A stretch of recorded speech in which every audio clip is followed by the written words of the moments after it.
Happy Tuesday, folks. Welcome back to #AskGSM here today, episode 613 here for Tuesday, August 26, 2025. I'm Graham GSM Matthews. Hope you guys are doing well and having a great week so far.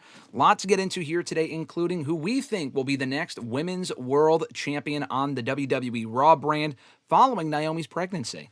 We got a lot to talk about here today. I've answered this question before on WrestleRant Radio. We might go a bit more in depth with it here on today's show. A lot of people asking about it. We found out on Raw last night that Naomi obviously no longer the Women's World Champion as of last Monday, but that Stephanie will no longer compete at Clash in Paris, but she will face an unknown opponent to be determined next week on Raw, as well as the time and the place when that Women's World Championship match will take place. We will find out next week on Raw. But here today in #AskGSM, we're going to talk all about that, answer some other questions as well that you guys sent in ahead of time and here in the live chat. Love to see all the activity so far in the chat, so thank you so much for joining. I do want to get going. Before we get going here, I do want to shout out our channel members: Alexis, Miss Mod Matthews, Dillon, DiGiacomo, Mrs. Renee, DJ Swerve1 at Swerve1 on IG, WON that is. Daniel Malcolm on X, at I'm Quarter on X, follow him on over there. Mr. Marceau at RJ_Marceau on Twitter as well. John Ritland, check out his channel, subscribe to his content, does great work. Real Honesty with John Ritland right here on YouTube. Richie, same thing, saw him in the chat a moment ago. Richie, what's going on, brother? They said Red Planet Wrestling. He is Red Planet Wrestling right here on YouTube. Check him out right here on this platform and subscribe to his content. And at The Average Grunt, find him on the Twitter machine, follow him on over there. More information on how to become a WrestleRant All Access Pass channel member. $5 a month gets you top billing on shows like this, #AskGSM and WrestleRant Radio. Get your questions answered first, your topics discussed first if you're a channel member. You also get cool badges and emojis here in the live chats for these live videos.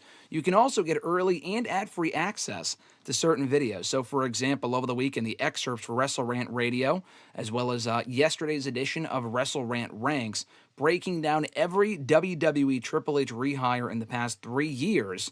It's a near 40-minute video. It's a packed video. Probably went a lot longer than I needed to with that one, but I put the list together myself. There were a lot of people to rank, and even then I excluded people by accident. So check out that video from yesterday. But my point is, if you are a WrestleRant All Access Pass channel member, you get videos like that a few hours earlier than other people, sometimes even a full day earlier, and ad-free. So if you want to support the channel, you could do so by signing up for a WrestleRant All Access Pass. Down below in the description box, you can find more information. And speaking of supporting the channel, just like this video, subscribe if you haven't already. All that support is greatly appreciated.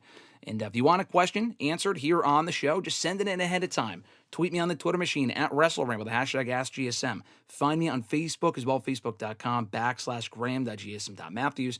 Drop a comment on the post I usually put up on Wednesday nights. That's well after the show is over. Monday nights. You can drop a comment on that post I usually put up on Monday nights, if not on the wall itself for Facebook, as well as down below in the comment section of this very video. I'll include your question in next week's edition. But like I said, if you're joining us live, I can include your question in today's video as well as we get going here. So shout out to everyone that is here joining us, as well as shout out to Jordan B, by the way. Did not send in any questions from YouTube as he usually does, but he did leave a comment on last week's video. Not a question, but a comment, among other comments. But he had said that he was looking forward to spending his birthday today watching this show, the end of Tuesday, ending his birthday watching this show and watching NXT. So shout out to Jordan. He sends in questions pretty much every single week, and he has now for quite some time. So shout out to Jordan. Hope you have a very happy birthday. A lot of, people here on the channel. I know Grunt last month, Richie a couple weeks ago, last month as well, at the end of July. Daniel's birthday was last month. A lot of summer birthdays. My birthday being at the beginning of June. So a lot of summer birthdays. Love to see it. Shout out to everyone else joining us live. Like I said, if you have a question or a comment, let me know. And if it's appropriate, I'll read it out here on the channel as we get going here. And that includes Mr. Marceau. In answering in response to today's question, he said, only one correct answer as far as who can be the next Women's World Champion. Io Sky, and he included the fucking hands emojis as well. I'm not going to do that. Well, I guess I just did. But, yeah, thank you to Mr. Marceau for sending that in. He is a firm believer in Io Sky being the next Women's World Champion. Let's see who else we got here. Fernando joining us saying, Buenos dias, WrestleRant. Fernando, what's going on, brother? Always great to see you here in the chat. Maria said, good afternoon, Graham and chat. Maria, good afternoon to you as well. Hope you're having a great Tuesday. Zach always popping in here with letting us know what day it is, what national holiday it is. And apparently today is National Cherry Popsicle Day. Zach, where the fuck do you find this stuff out? That is so incredibly random. Not even Popsicle Day. Specifically, National Cherry Popsicle Day. That is very random. Johnny, what's going on, brother? You said bonjour. You say bonjour every week, but it's actually more fitting this week with Clash in Paris being in Paris this coming Sunday, and then Raw also being in Paris the following day. But he says Stephanie Vacant should be the next women's world champion. We'll get to that a little bit later on. I'll give you my answer as we go along here. But he asked, what show did you like better between NXT Heatwave and AEW Forbidden Door? Someone also asked a question about that later on in the scheduled questions. So I will get to that a little bit later on. I will not answer that here now, but I will give you an answer later on here in the video. He also asked, what were your top 3 favorite matches of the weekend? Good question. From NXT, Obafemi and Javon Evans was easily the best match in the entire show.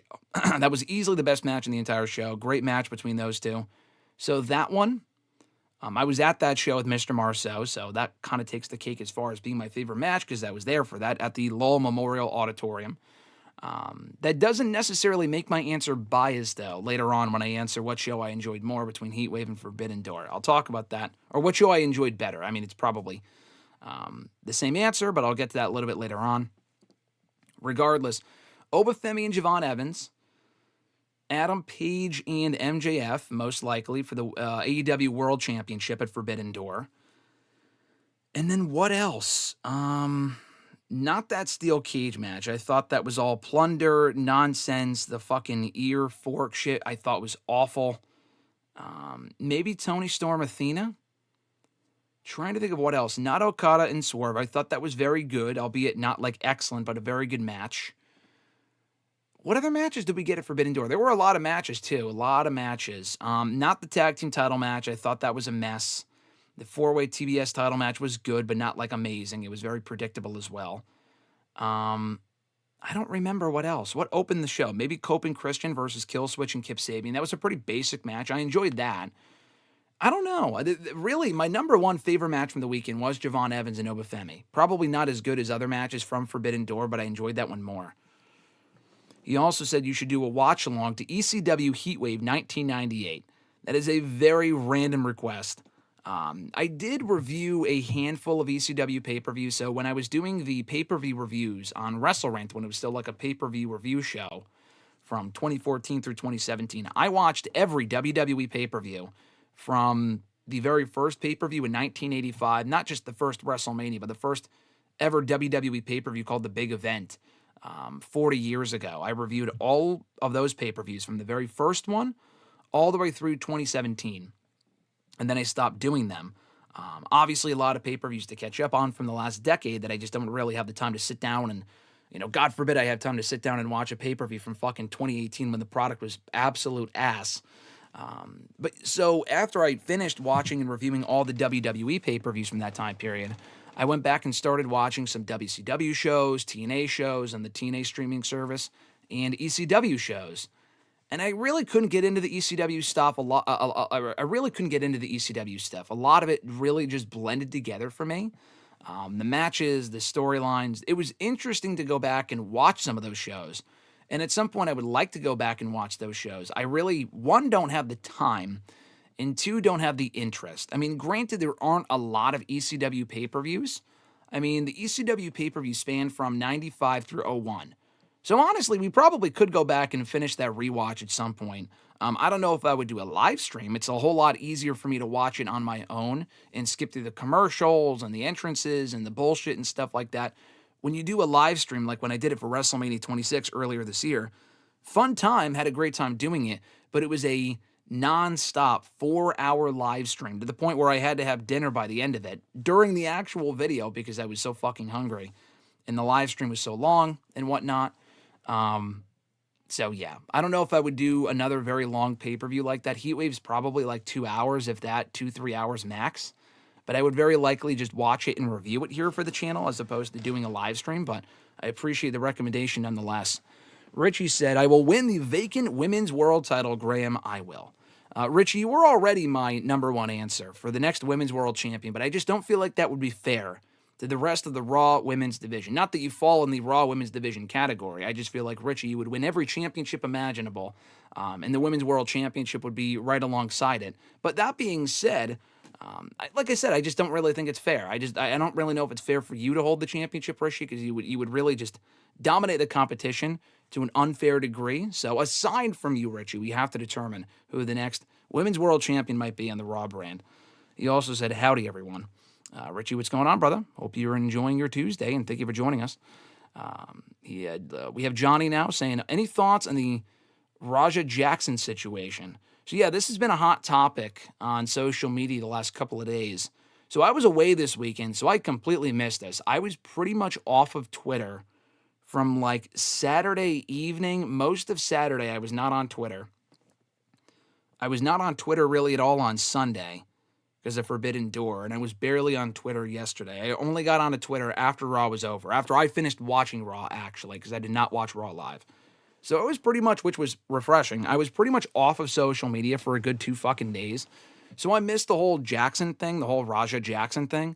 RJ was the first person to bring it up to me. I had seen something about it on Twitter late on Saturday night with, one of those fucking engagement accounts talking about, oh, what do you guys think of this? And that was my only real, exposure to the incident until he told me about it. Alexis' brother told me about it. I read up more about it. I saw the video of him knocking that indie guy out, repeatedly punching him, acting, in shoot fashion. It was supposed to be a work, but he actually beat the fuck out of him, knocked him the fuck out. It was a crazy situation. My friend, actually, my old college roommate, who was not a wrestling fan, also texted me about it on Monday. Might have been Sunday. I think it was Sunday. But that shit was insane. That shit was absolutely bonkers. So hopefully he gets what's coming to him.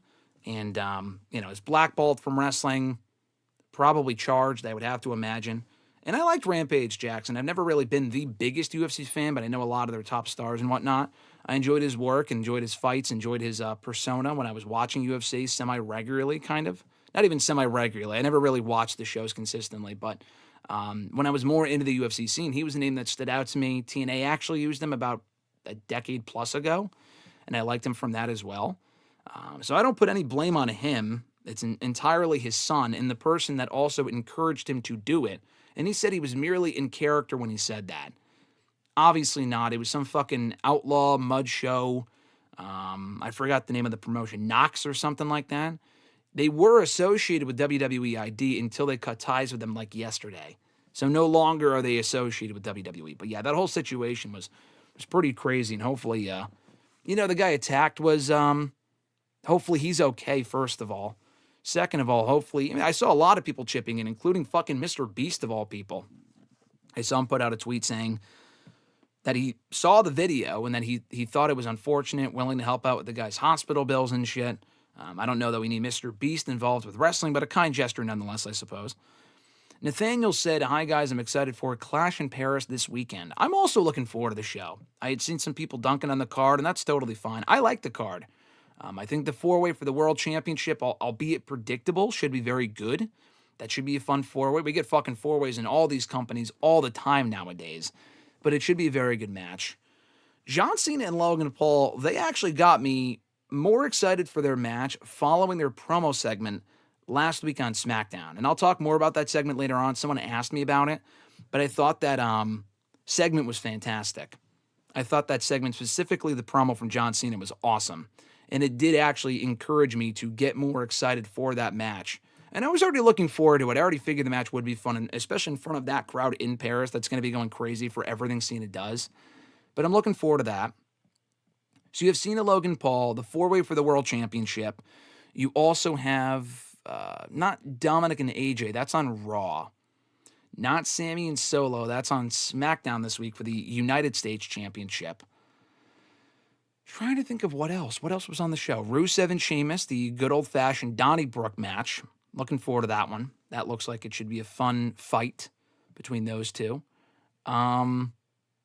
Yeah, there was another match as well. There were a couple other matches, but I'm actually liking the card. Becky Lynch and Nikki Bella for the Women's Intercontinental Championship. I think that'll be good as well. I think that's taking the place of Stephanie and Naomi for the Women's World Championship. I feel like that one designated women's match for the card was supposed to be that. And since that's no longer happening and they're bumping that for another time, Stephanie and an unknown opponent, like I said earlier, they're going to be doing Becky and Nikki instead, which they might have done on Raw or at the WrestlePalooza show, but they're just bumping it up to Clash in Paris to fill that vacant spot on the show. But anyway, I'm looking forward to the show this weekend as well. And we will be doing predictions for the pay-per-view coming up on Thursday's WrestleRant Radio, so keep an eye out for that. Nathaniel said, I wonder who Stephanie will face. Maybe Bayley. Interesting option. We'll talk about that later on. Nathaniel said, possibly Roxanne for Women's World Champion or Io.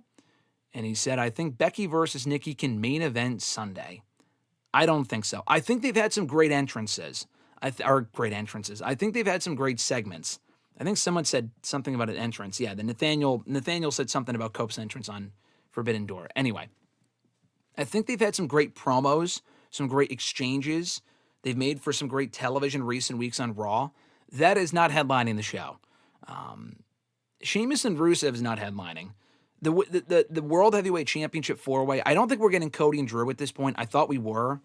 But if they are to do that match, they would have to confirm that for the card less than a day out on SmackDown. And I don't really see what point that serves when you don't need to do that match this weekend. You already have a World Heavyweight Championship defense, and you can just hold off on that until the WrestlePalooza show in mid-September. So I would not do that personally. But anyway, I don't think Nikki and Becky main events on Sunday. And why would? Unless, like, Nikki Bella wins, which I don't think she should. And even that Nikki Bella main eventing the show. Like, if this was Naomi and Stephanie, I could see you making an argument for that. The build here has been great. I just don't think Becky and Nikki at this stage of their storyline is worthy of main eventing the show. Daniel, what's going on, brother? Thank you for reporting for duty with that salute. Hope you're doing well, my man. He was another one too. Like we were texting about that. I think the Raja Jackson. I think we were talking about that. I know we texted the other day, but I think we were talking about the Raja Jackson. Is that how you pronounce his name, by the way? Am I mispronouncing his name? He seems like a piece of shit, so I guess it really doesn't matter. But yeah, a lot of people were hitting me up about that whole thing, and it was pretty fucking crazy. Millennial Noob said, hey, Graham, how you doing today? It's another relaxing Tuesday because I'm always nostalgic when I watch TV shows. Doing well, Noob. Thanks for asking. Hope you're doing well as well. Nathaniel said, I love the Cope and Christian versus Kip and Killswitch match. Also, I wonder if FTR will beat Bandito or Brodito soon.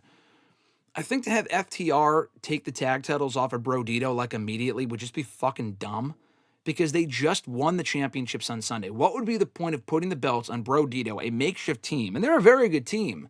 But Bandito's already now one half of the AEW World Tag Team Champions. He's already the Ring of Honor World Champion. What's the point of putting the tag titles on him too? And AEW already has plenty of other tag teams that should have been the ones to dethrone the Hurt Syndicate instead. I think having them drop the tag titles right to FTR, who would then probably immediately lose them to Cope and Christian, would be way too much of a mess, way too rushed. I would not do that. Nathaniel also said that Cope entrance was awesome. He even wore his old trench coat. Oh, I didn't pick up on that. The entrance was cool, though. They continue to sing the song. And he's been getting a little, I don't know what the word would be, but a little too greedy with the crowd singing the song because he'll, like, do it on fucking Collision in front of 1,000 or 2,000 people, if that. And, like, the song will peter out. It's like, okay, let's not get too cute with it like Jericho would do with Judas. And even with Judas, people would sing that more, and that would be more of a thing than people singing Cope's song. But yeah, they did really sing it at Forbidden Door at the O2. That crowd was great. So that was cool. I wouldn't do that every time where you allow the crowd to sing the rest of the song if they know it. I mean, if they're loud, then sure. If enough people are doing it, then great. But it's embarrassing when he allows like the crowd to sing the rest of the song when he gets in the ring and they turn off the music like they would do with Jericho and Judas. And it's like 10 people doing it. Now, I'm exaggerating when I say 10 people, but it just sounds not great when it's like maybe 20% of the audience. Even 50% of a 1,000-person building, of a 1,000-person crowd is not good. Anyway, Fernando said, how did you enjoy Forbidden Door? I liked the show. I thought it was a very good show. Was it AEW's best pay-per-view of the year? No. A lot of predictable matches. Nothing really must see. Some very good to great matches. But I thought All In had way better matches. I thought All In was a way better show. They've had much stronger shows this year. Maybe even Double or Nothing. But that crowd was great. That crowd had a lot to do with my enjoyment of the event. And they had some very good matches. I'm not saying they didn't. We also got a couple of returns from Jamie Hayter and Wardlow, which was great to see. I did enjoy the show, though. I'll talk more about Forbidden Door versus Heatwave later on. Let's see. Mario saying, hi, GSM. Did you see the Raja Jackson? I assume you mean the Raja Jackson incident. I talked about that a moment ago, but I did. Very disturbing stuff. It's honestly kind of hard to watch that footage, knowing that it's real, and that he's legitimately punching this guy, beating him to a pulp, and he's already knocked out. It's very concerning footage. Johnny says, you skip entrances. I usually do. When I watch old shows and current shows, it's for 90% of the people that are on the show, I skip the entrance. I mean, what are you really gaining from that? Like, I see enough entrances every week on the show. It's typically the same fucking thing. With WWE, they skip the entrances anyway when they go to commercial, so it doesn't matter. Like the pay-per-view entrances, I'll watch. But typically, when it comes to regular TV or old content, you're not really losing anything if you don't watch the entrances. When it comes to recaps, replays, entrances, commentators just talking for whatever reason, I can save myself like an hour if I skip through all that bullshit, in addition to commercials. It's amazing how much time can be spared when you skip all of that bullshit that does not matter on wrestling shows. More so WWE than other promotions. Richie said, as far as him winning the Women's World Championship, he said, I would pull a Rey Mysterio on Raw in 2011 and drop it in the same night. What a heel move. What a heel move. Yeah, that Raja situation is indeed crazy. I agree, Fernando. Nathaniel said, I used to play UFC on PS3. I used Rampage Jackson a lot.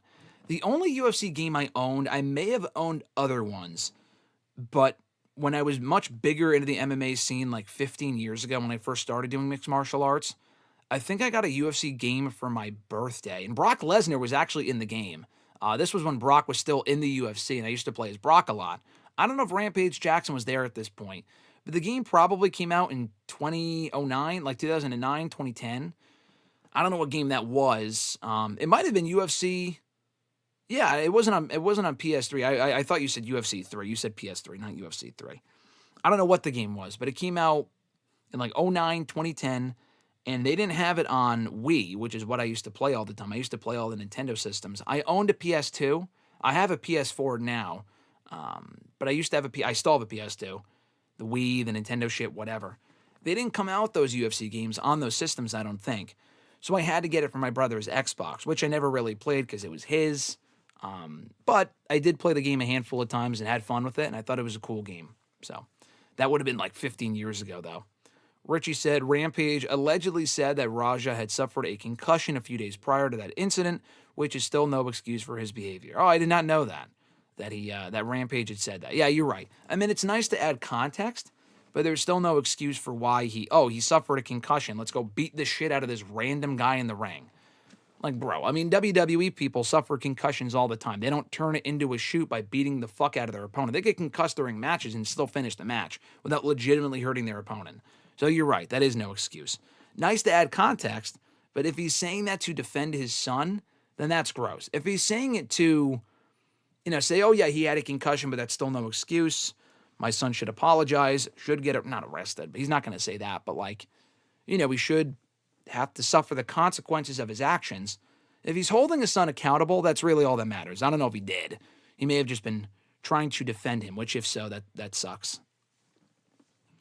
Maria said, Raja is trash. There's no place for that. Nathaniel said, I love the Bailey segment on Raw. I'm liking the Bailey stuff on Raw right now. I don't know if the payoff's going to be good, because I was intrigued when Shotzi started losing her mind, but that ended up being garbage a few years ago.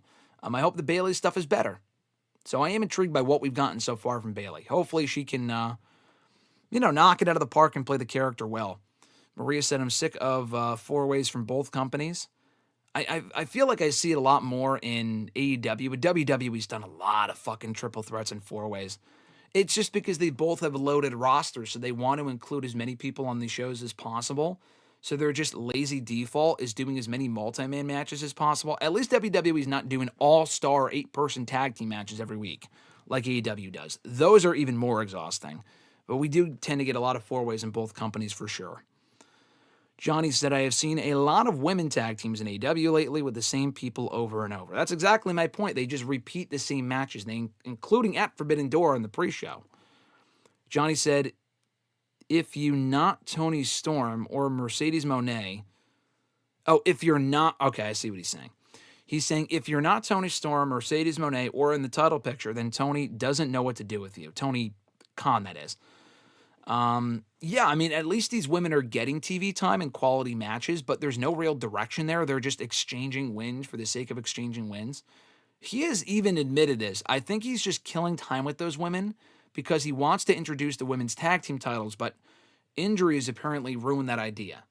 Now, how many of these women are actually hurt, though? Because all the women I see on TV, there's a lot of them, and a lot of them are not hurt. They either were hurt or they're back. Like Harley Cameron was hurt, but she's back now. So they have enough women to do whatever women's tag team tournament they want to do, which I still don't give a shit about personally, but at least they're trying with the women to do something with them. Better than nothing, I guess.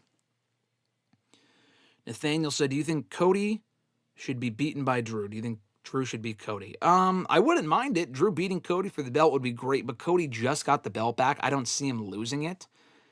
I don't really think he needs to. I think Drew getting the championship and walking into Mania as champion would be awesome. I would love to see that. I don't know if he loses it right away, though. That's the issue. You also have the obvious Cody Orton story, but can you do that without the championship on the line? Very possible. I could see Drew beating Cody. I'm not expecting it. I don't think it's going to happen. I'm not even necessarily sure I would definitely do that. But Drew taking the title and then going on to defend against whoever from SmackDown, and then on Raw or on on the Cody front with Randy, you could do that without the championship attached to that feud. So that is very possible. Fernando said Stephanie Vacant should be Raw Women's Champion. All right, that's Fernando's pick. He said Nikki Bella better not win. Beat Becky? Okay. You got the name right. Oh, Raja Jackson? Okay, I don't want to like I said, I don't really know if I care to mispronounce the name or not because the guy seems like a piece of shit, but I just don't want to confuse anyone by calling him something else. Richie said, I agree, Nikki Bella should main event, but then Mark Carrano comes and tells her their match has been bumped. It'll make for a good season finale for the Total Divas reboot. I mean, hey, Nikki Bella, the longer that she spends in WWE, the higher the chances that they reboot Total Divas for Netflix or fucking ESPN or something. You might not be too off. You might not be too far off on that, Richie. Nathaniel said, maybe the Young Bucks beat Bro Dito and then Cope and Christian can beat them later. Then where does FTR factor in? I guess you could do Cope and Christian versus FTR without the tag titles on the line. Yeah, I mean, but the Bucks beating Bro Dito, no fucking thanks. Like, the whole gimmick with them right now is that they're down on their luck. Why would you then go ahead and just put the tag titles right back on them? How many times have they held the tag titles at this point? I mean, FTR have also held the tag titles a bunch, but I'm sorry, they are far more interesting at this point than the Bucks. And the Bucks, the whole down on their luck thing has actually been entertaining. It's the most interesting they've been in ages. The issue is that if they're down on their luck, why would they be the tag team champions? So I don't really care to see the Bucks as tag team champions again anytime soon, in my opinion. Johnny said, Mr. Beast wants to show and remind the world how charitable he is. Less taxes he would have to pay when he donates. Hey, there you go. Fernando said, do you think Athena tapping was a good idea? It didn't bother me. Would I have done that? No. That tells me the feud is over. Like, I think you could have gotten away with continuing the feud if Athena just got pinned by Toni Storm, but she didn't. She actually just flat out tapped out. So I don't really know how you continue the feud when she was beaten clean as a sheet and she was forced to submit, which is even more decisive than a pinfall. So was it a good idea? I don't know if it was a good idea, but it didn't really bother me. Let's put it that way. I wish she had won, but that doesn't shock me all that much. Nathaniel said, maybe they put the titles on Bro Dito because Hurt Syndicate did not want to lose to FTR, so it's possible Tony wants FTR to win it soon. If that happens, that would make Hurt Syndicate report look worse. Oh, no, I totally buy that report. That report already sounded fishy anyway, like as far as being legit. Like there was kind of some smoke to the fire. The fact they lost the tag titles after, 7 or 8 months, and were not pinned, and were just taken out of the match by brawling to the back, or attacked on their way to the back by Ricochet and the Gates of Agony, was fucking stupid. You don't hold the tag titles. I mean, it should never have been a 3-way tag team title match to begin with. I don't know what their issue is with losing to FTR. What the fucking problem is there? And Tony Khan is also made to look bad because he was the one that agreed to do whatever finish the Hurt Syndicate wanted to do. It's called put on your big boy pants, put your boo-boo job face away, and lose this match. Straight up to FTR, Brodito, what have you. And the issue is, if they didn't even want to lose it to FTR, but they were willing to lose it to Brodito, why not just get pinned? Bobby doesn't even have to get pinned. It could be Shelton Benjamin. It just sounds like they're being babies about it. I love Hurt Syndicate, but it sounds like they're being babies about it. And Nathaniel even said it also makes Tony Khan look worse. I agree. Muhammad, what's going on? Thanks for joining us. Said hi, Graham GSM Matthews. Happy Tuesday on a Taco Tuesday on this lovely afternoon. I hope you're doing well, and same with everyone here. Thank you, Muhammad. Thanks for joining. Fernando said, I also skip entrances. I've seen enough in my life. There you go. Nathaniel said, did Brock Lesnar ever win UFC championship? He did. He did win the UFC title, I think in his first or second fight. Maybe not the first fight. Didn't he beat Frank Mir? Was that for the championship, or did he just beat Frank Mir? Maybe he lost to Frank Mir. I don't remember. But I know he did win the UFC heavyweight championship at one point. I think he had to give it up due to the, not tuberculosis, but the diverticulitis that he had at one point like 15 years ago. I don't know if he was ever beaten for it. I know he came back and tried to get it back and was beat like pretty decisively in pretty embarrassing fashion. But yes, he did win the championship. And Muhammad even said Brock Lesnar also came down with diverticulitis. Yeah, there you go.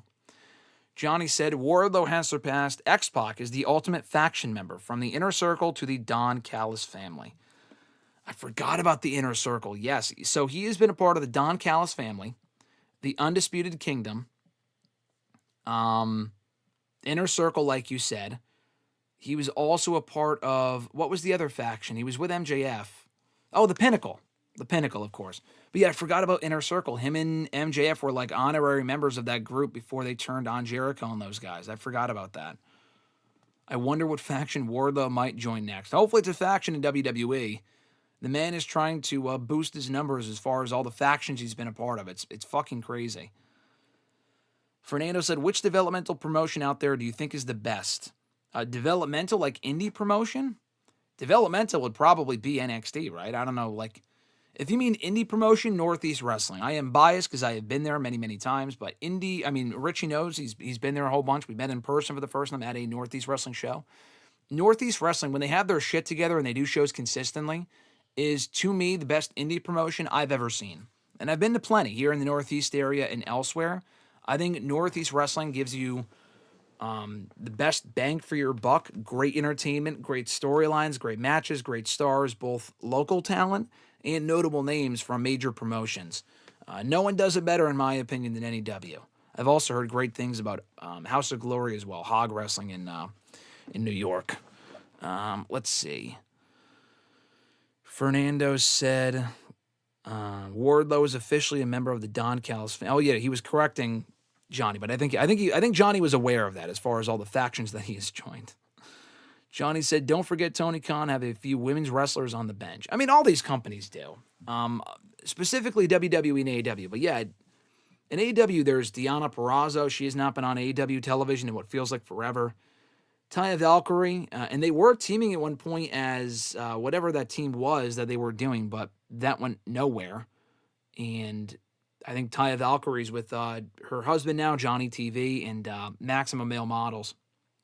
But anyway, yeah, there's plenty of women in AEW that you look at their women's roster, they have like what feels like 50 women on their roster, and only really half of them get TV time. At least more of them are getting TV time recently.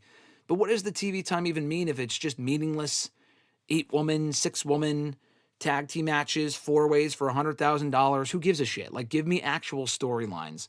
And we have a storyline with Willow and Chris Statlander that they have not really progressed at all in what like feels like a year. They got to do a better job with that. Your favorite taco, Fernando asked? I don't have a favorite taco. I don't think in my life, fun fact, not so fun fact, I guess, I don't know. I have never been to Taco Bell. I've had tacos. I like quesadillas. I had a quesadilla at Applebee's the other day, actually. Not exactly the finest Mexican cuisine is at Applebee's, but, we were there and it was good. Among other things I got, but that was one of them and it was good. I don't have a favorite taco. I do like tacos, though. It's got to be like an authentic taco. I prefer, I guess this would be more of a fajita, right? But I prefer like the soft shells. The hard shells fall apart way too easily. But tacos are good, though. I prefer fajitas over tacos, but tacos are good. I think it would probably be quesadilla, then a fajita, then a taco, as far as my preference of which one I would want. Nathaniel said Sammy versus Drew at WrestleMania for the championship would be great. I agree. They're both on the same show now. That's exactly what I was thinking when I said that Drew would be champion going into WrestleMania. I feel like that match would make a whole lot of sense because Sammy has never beaten Drew, dating back many years. Sammy's never been champion. He can win the Rumble. I was thinking Sammy and Seth, but they might have other plans for Seth going into WrestleMania. So, yeah, Sammy and Drew would make the most sense on the SmackDown side. That's the direction they want to go in. And if Cody's not champion, come Mania. Cody and Randy, I guess at this point, Cody and Randy and then Sammy and Drew for the championship, I think those might be your two Mania matches. I think those might make the most sense. Let's see here. Is Cody and Drew advertised or are they wrestling at Clash? No, it is not advertised. It might be internally planned, but again, like I said, if they have not confirmed it yet, they would have to confirm it on SmackDown this week to add a WWE title match to your pay-per-view less than 24 hours later, to me, is fucking stupid when it's not necessary. So, no, I hope the match at this point does not happen on that show. They already have a pretty full card, 5 or 6 matches. Full card, quote-unquote, but they can get away with what they already have, including a World Heavyweight Championship match. They do not need the WWE title defended on that show. The Bucks did not need the tag titles, Fernando says. I agree. Nathaniel said, how long do you think Bro Dito are tag team champions for? I don't know. Probably not all that long. They don't really need to. Again, like I said, I think they're a great team. But why not put the belts on FTR? Cope and Christian, I don't really have an issue with them not putting the belts on them at All Out, because them just wrestling it All Out is enough of an attraction to me. You don't have to have them reunite and then win the tag titles fucking a month later. That to me is way too rushed. We're kind of past that point. They might still do that. But I don't really think they need to. Fernando says he's never heard of Mr. Beast. Interesting. It's got to be the biggest YouTuber probably of all time, right? It's kind of surprising you've never heard of him. He also said, I'm sick of former WWE stars being difficult in AEW. Yeah, I feel like some of them can just get away with whatever they want. They feel like they can get away with whatever they want. They don't want to lose, don't want a job. And Tony Khan is a pushover compared to WWE. And he lets a lot of these people do whatever he wants, do whatever they want. And it makes for a, bad situation creatively. Makes the show a mess, and it's just stupid.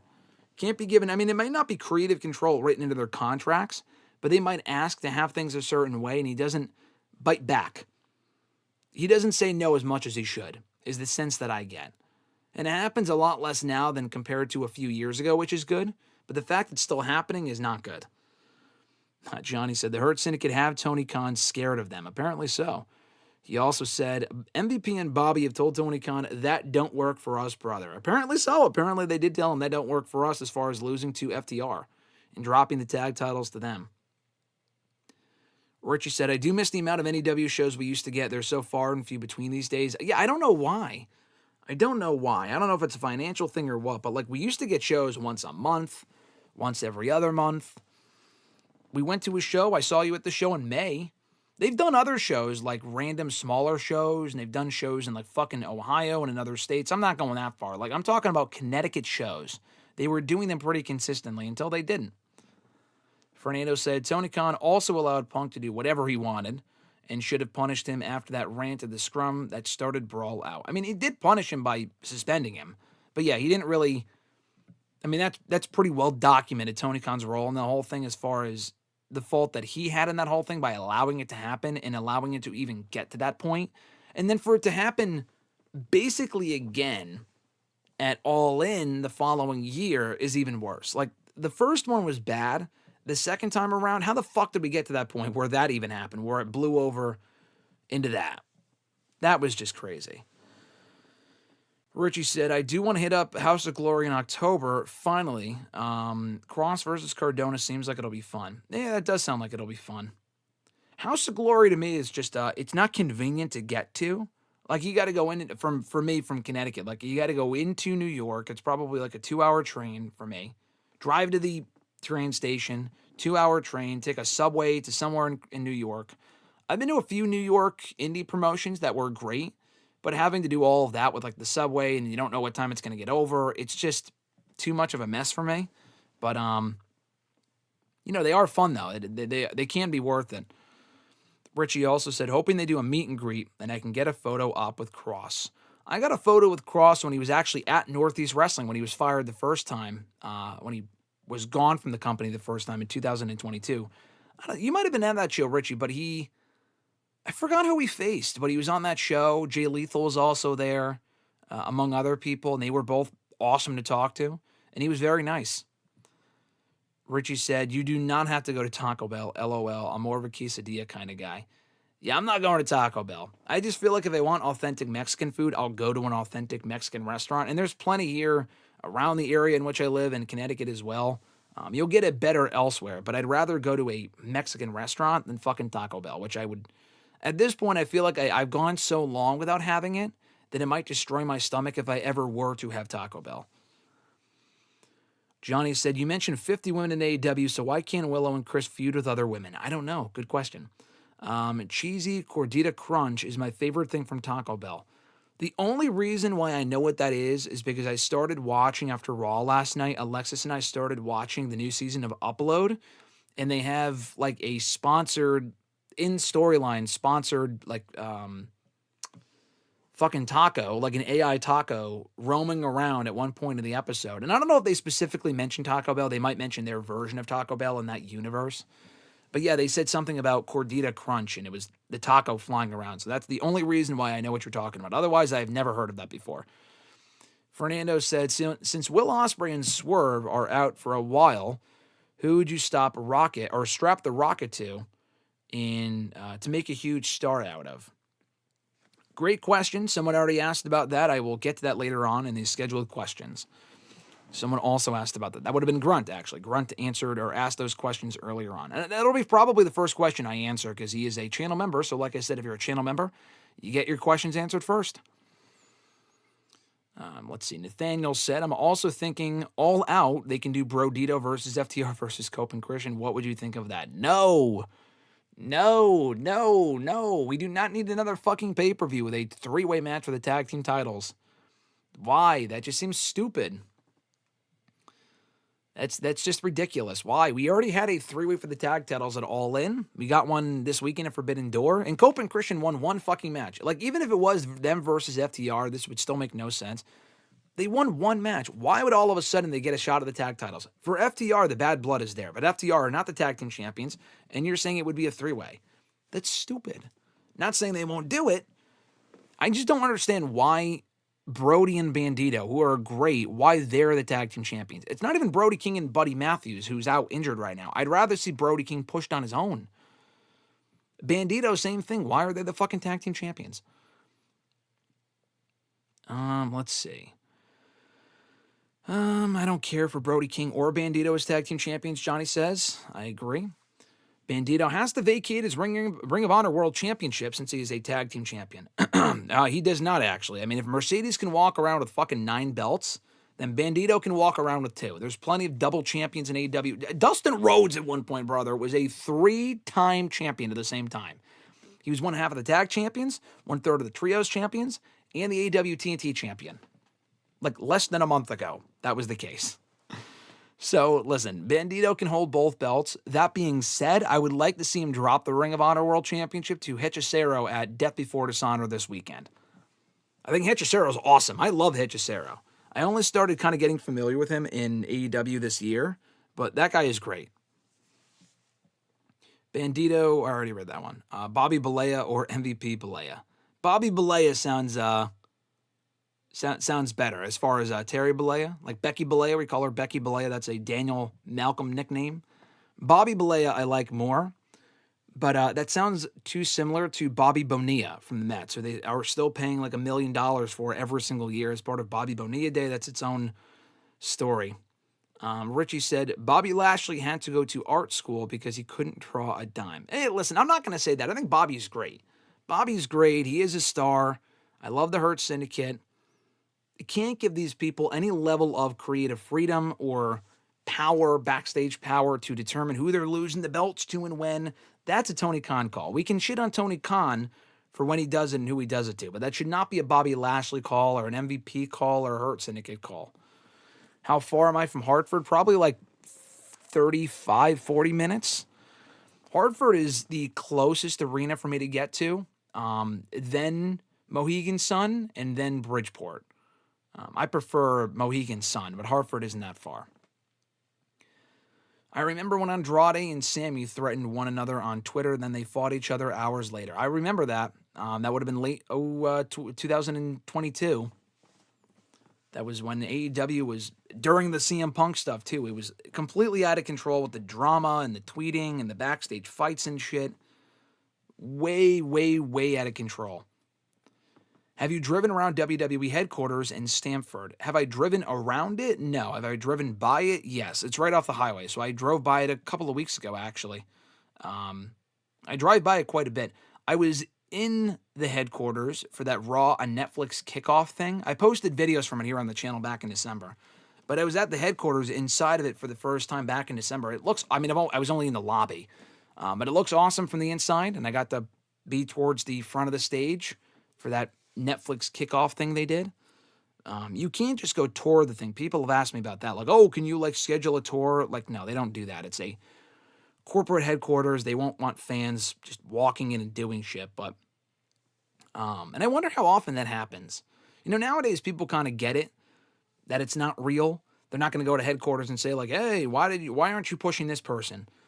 But there are a lot of dumb wrestling fans and a lot of dumb people in general. So I'm curious how many people actually just show up to headquarters. Not to like threaten it or anything, but like just show up trying to get in or trying to tour the place or trying to meet Vince or not anymore, I guess. Meet Triple H or whatever. I don't know. But I've been inside of it and it's very nice. Only the lobby though I've seen. Nathaniel said, I wouldn't mind if they wait until WrestleDream for Cope and Christian to win the tag titles. Also, I was shocked that Brody and Bandito won.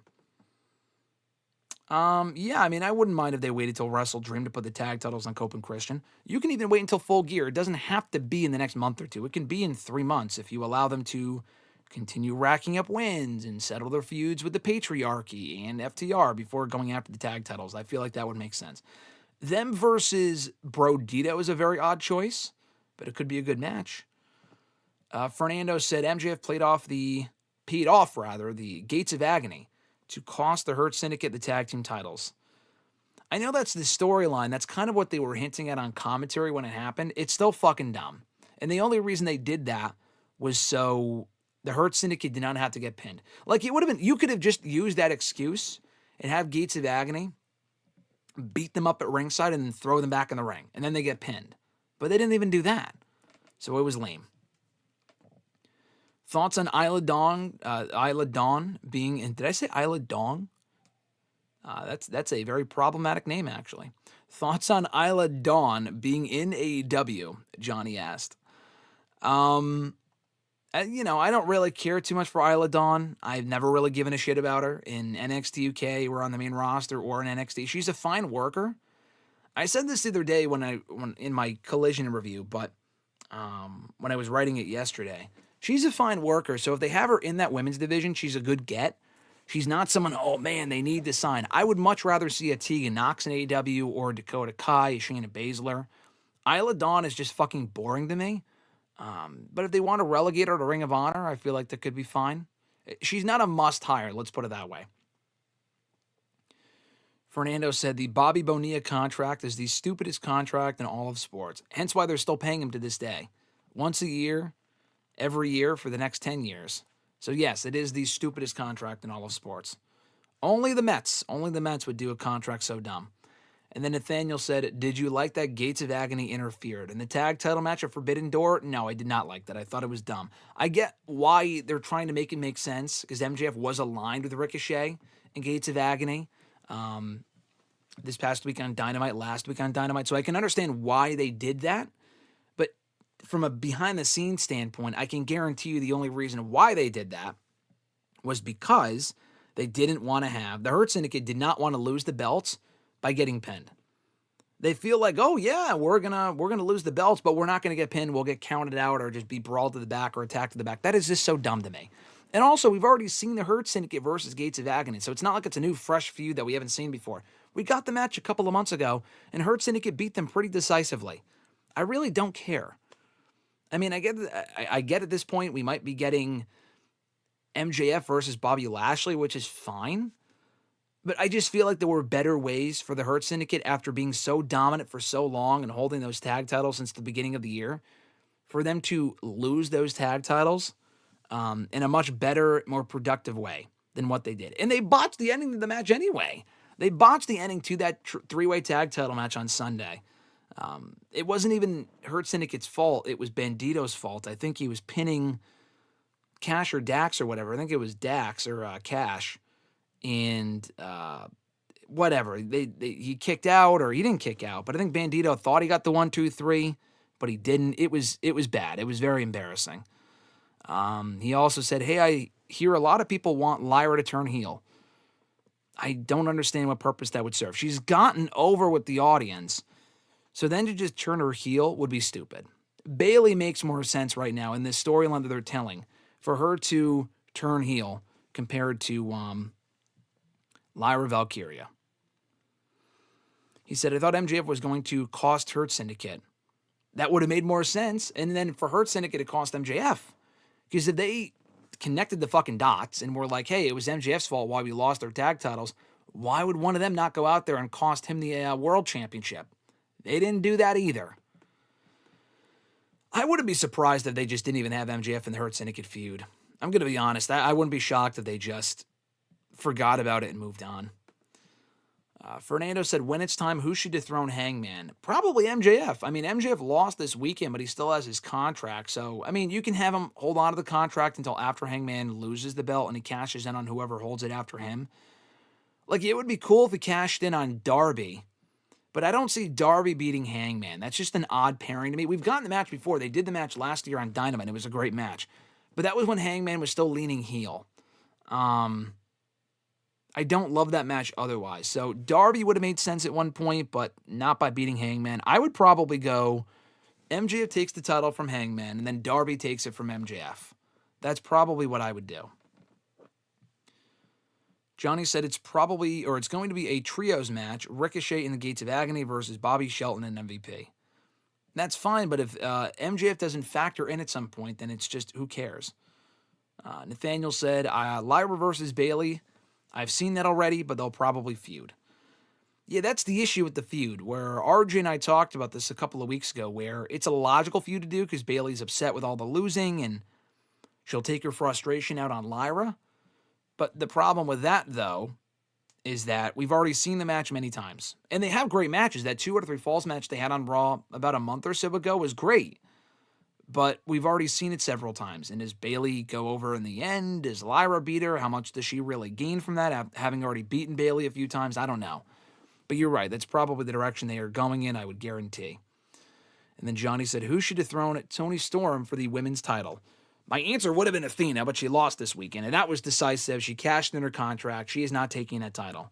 I would also not have it be Mercedes Moné. If they were going to do that, they might as well have done that at All In. And they didn't. So my answer now turns to Jamie Hayter. Jamie Hayter lost that championship to Toni Storm 2.5 years ago. They never went back to it. Jamie Hayter kept getting hurt, and then she didn't have her visa. She was having visa issues. It's been a pretty rough couple of years for not Toni Storm Fresh. It's been a great couple of years for her. It's been a rough couple of years for Jamie Hayter. I would pay off that story, though. I mean, in storyline, the Outcasts, including Toni Storm, took out Jamie Hayter 2.5 years ago. She got a revenge on Saraya.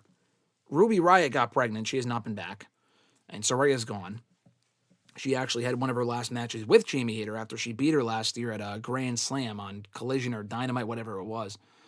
But yeah, I would just have it be Jamie Hayter at some point. And Maria asked the same thing. I say Jamie Hayter should be the one to beat Toni Storm.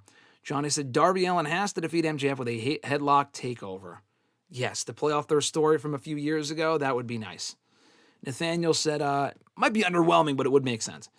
Nathaniel said, did you like Soraya's run as AEW World Champion? No, because it lasted a month. I mean, it's cool that she got that moment in London 2 years ago when she won the Women's World Championship. I never thought she would hold the championship again after she retired 6-7 years ago. But the run itself left a lot to be desired. I think she may have had one defense against Toni Storm at Grand Slam, and then she lost it like right after to Hikaru Shida. She was champion for maybe a month or 6 weeks. It was a very forgettable run. So, no, I did not like the run. The moment was great. The run was a nothing run. Maria said Mercedes is not losing the TBS title until she passes Jade's TBS title reign. At this point, yes, you're correct. So Mercedes is not losing that belt until she breaks the record, which at this point she's like 5 or 6 weeks away from doing. She's already held the belt since last May. She's already held it for well over a year at this point. Does it even matter? Like, if they dragged on the reign and she never really defended it and they were just having her hold on to it to break the record, then I would be like, this is dumb. I mean, it is still kind of stupid, but at least Mercedes is having quality matches. She's always on the show, defending that championship. She's had a lot of defenses of that TBS title, so I can't really complain. She's probably defended it more than Jade did during the time that Jade was champion, and much better matches than Jade, too. So at this point, I don't really give a shit if she beats Jade's record, and she's not too far off from doing it anyway. It would be cool if she held the championship up until she's about to break the record and then she loses. They never do that sort of thing. So that would actually be really cool because nowadays they always break the record. But it would be cool if she came close and then lost right beforehand, whether it be to Athena or Willow or whoever else. That would be cool. Whose run have you liked better, Megan Bayne or Tekla? Johnny asked. Probably Megan Bayne. I like Tekla from what I've seen, but Megan Bayne has been built up a bit better. I also have known her work for a little bit longer, dating back to the indie scene. So I would probably go Megan Bayne. Nathaniel said, how many more matches will Tiffany have with Nia Jax? You said Nia Max. Is that her sister? Nia Jax for the championship. Hopefully 0. She's already had too many. And their matches are good, but they have to move on. Johnny said, I would grade Soraya's run in AEW in the C tier. Her overall run was in the C tier, yes. It was nice to see her back in the ring at all, but she really didn't do a whole lot. She didn't wrestle a whole lot, and she didn't have a whole lot of like great standout matches, which was disappointing. So, yes, it was not the worst run, and she helped put over a bunch of people and whatnot, but her run overall would end up in the C tier, you're right. Nathaniel said, I hope we get Tiffany versus Bianca. I agree, hopefully soon. Johnny asked, do you think Willow or Chris will win the Women's World Championship in the future? Yes, I do. They've never held the main championship. They've both been TBS champion, but they've never been the Women's World Champion. And I feel like that'll happen at some point for sure. Nathaniel said, I saw episodes of Wednesday yesterday on Netflix Season 2. Yeah, I'm not watching the show. I've not seen it, but I've seen a couple breakdowns of the season and whatnot. I've seen people say they like it. It's a popular show. Hopefully you enjoyed it. Maria asked, your top 5 second champs from WWE and AEW. What does that mean? Like top 5 secondary champions? Gunther as Intercontinental Champion would be 1, I would have to say. Cody's original run as TNT Champion I thought was good. Like the Open Challenge stuff I thought was great. Only went on for a few months, but I thought that was cool. If that's what your question is. John Cena as United States Champion in 2015 would also be up there. Those are probably my top 3. I'm sure there's other ones, but those are the 3 that come to mind. All right, so we'll go to the scheduled questions here. You guys have any questions or comments, include them in the chat. I will get back to them after I do either all of these scheduled questions or just some of them, and then we'll go back and forth as we normally do. But like I said earlier, if you want to send in a question to the show, find me on Twitter, Facebook, here on YouTube. Include the question. If you're here watching live, include it in the chat. I'll answer it at some point later on. But I'll send you guys the links. I'll mention the links as far as where you could send in the questions once again at the end of the episode. Anyway, Fresh Fly with 2 silly questions to start us off. Or actually, no, we have to go to Grunt first because Grunt's a channel member. So let's answer his question first before we get to Fresh Fly. Grunt sent this in from Twitter. He asked, which was one of the questions earlier in the chat, but he said, with Ospreay and Swerve now out with injuries, who would you like to see step up to take their places in their absence? It's a great question. So Ospreay and Swerve have been 2 of the biggest baby faces in AEW for quite some time now, and they're both out indefinitely injured. So it's a tough spot for AEW to be in because they've been 2 of the biggest pieces of that AEW roster. I really don't have like an obvious answer for you because Adam Cole's also a babyface on the show who's now hurt, so he might never come back. We just don't know. But let me see. Looking at the roster, who can really step up in their absence? Okada, if you were to turn babyface, then maybe him. I would turn him babyface and have him probably fill that role. If you want to really see someone benefit, Okada's almost 40, so he's not really benefiting. Kyle Fletcher, I want to see get more of a push, but he's the top heel. He's not a babyface. I'd like to see more from Kyle Fletcher. Let's see. Looking down the roster here. Cope, Christian, no. I've seen people say Brody King. Brody King would be a good fit. He's one half of the fucking tag team champions right now. Eddie Kingston, hopefully he's back at some point. Eddie Kingston can help fill that role. I think he can step up when he comes back. Darby he was gone for a while, so he can kind of take over that spot in terms of being one of the top baby faces on the show. Daniel Garcia, I just don't see it. Once upon a time I did, not now. Jack Perry, I've just given up on. Jay White would be great, but he's hurt. They have a lot of injuries right now, actually. John Moxley's a heel. Maybe turn Josh Alexander and try with him. People are kind of bored by him, so maybe not. Keith Lee, but I feel like it's probably over for him. Kenny Omega's already there. Looking down the roster right now. Mark Briscoe, I think will benefit. I think he'll step up because he's already been more prominently featured as of late anyway. Mark Briscoe's a good pick, actually. They have a lot of Matts on their roster. They have Matt Menard, Matt Seidel, Matt Taven, Matt Jackson, and I guess they have 4 Matts, which is crazy. MJF's a heel. Maybe him at some point, but not now. Hobbs, I would like to see get pushed. I think Hobbs is a great candidate for it. I would like to see them do more with him outside of the trio stuff, which is fine, but he could be doing more than that. Samoa Joe, maybe. We've already seen him in the top spot before, but, more of Joe is never a bad thing. Swerve is hurt, like we said. Wardlow, but I feel like people just kind of gave up on Wardlow. So, yeah, those are my picks. Hobbs, Eddie Kingston, who's already been in that top spot, Mark Briscoe. I could see any one of those people really, making an impact, so to speak, and benefiting from Ospreay and Swerve having to take time off due to injuries and those people kind of filling those spots they left behind. No L, or actually, let's go back to Fresh Fly. They're silly questions. Their first question was, would you rather have to pay for everything in pennies or have to use a pogo stick as your only method of transportation? This includes walking. If you want to get up off the couch to go get a bag of chips from the pantry, you have to pogo there. This is an easy answer. I'd much rather pay for everything in pennies than have to use a pogo stick as my only method of transportation. That would be terrible. I wouldn't be able to use a pogo stick anyway. I have awful balance. So that would suck. I would not get anywhere with a fucking pogo stick. So let's go pay for everything in pennies. That is far more convenient. As inconvenient as that is, it's far more convenient. His other silly question was, would you rather have fingers as long as legs or legs as long as fingers? I probably legs as long as fingers, because if I had fingers as long as legs, that's, a couple feet. Like, I can't type with that. I'd have to go like this or whatever, I'm just thinking more, like, I would be very short if I had legs that were as tall as fingers. I'd be very short. But there are plenty of people that are shorter or, lose their legs and stuff like that can continue living a fine life, quality of life it's affected, but not like to a large degree. It's not a pain thing if you have fingers as long as legs, but what can you do? You can't hold a phone, you can't type, you can't text. So I'd much rather have, neither, but I would rather have legs as long as fingers than the other way around. Christopher L. from YouTube sent in this question. He asked, this was from Facebook, my bad. He sent this in from Facebook. Christopher, what's going on, brother? He said, hello, Graham. Hope you had an awesome weekend camping. Thank you, Chris. I appreciate that. We had a great weekend camping, very relaxing.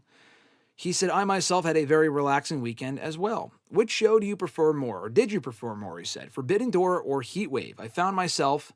I myself found Forbidden Door to have more things to talk about and more things to digest than I did with Heatwave, which was very much another NXT Supercard episode with nothing you would see outside of a regular NXT episode. I did find it funny that Dana Brooke sucked in WWE, and Sunday night she won the TNA Knockouts title on a PLE for a brand that she wasn't very good on. I also like that Jada and Kalani were both wearing braids in their hair. That's very random. He also said, overall, I felt Forbidden Door left more of an impression than Heatwave. I know you were in lull for Heatwave, but even so, which show did you prefer?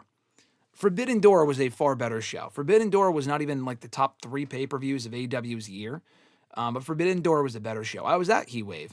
It felt like a fucking Heatwave in that building, in Lowell Memorial Auditorium. We went to that show primarily because it was in that building. Mr. Marceau and I have been to plenty of shows in that building, a lot of NXT house shows, NXT TV tapings, always having a great time. That building is very special to us, and it's a great venue to watch wrestling in. Maybe not in the summer. It was pretty fucking hot in there on Sunday, but we had a fun time. The best match on that show, like I said earlier, was Oba and Javon. The rest of that show was very much a standard NXT TV episode, like you said. It was a good show. I enjoyed being there. But the PLEs for NXT don't really hit the same way they used to, even compared to a couple of years ago. They're very much just kind of basic. That was the case with Battleground. That was the case with Great American Bash. And it was again the case for Heatwave.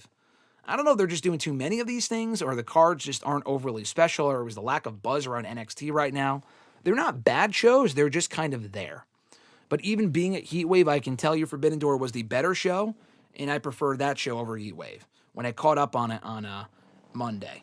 Sunday was a very hectic day because Forbidden Door and Heatwave were both happening that day, but I was on the road on my way to Heatwave when Forbidden Door was going on, so I couldn't watch the show. I did not watch the show until Monday, and then I also had to work on some stuff when I came back.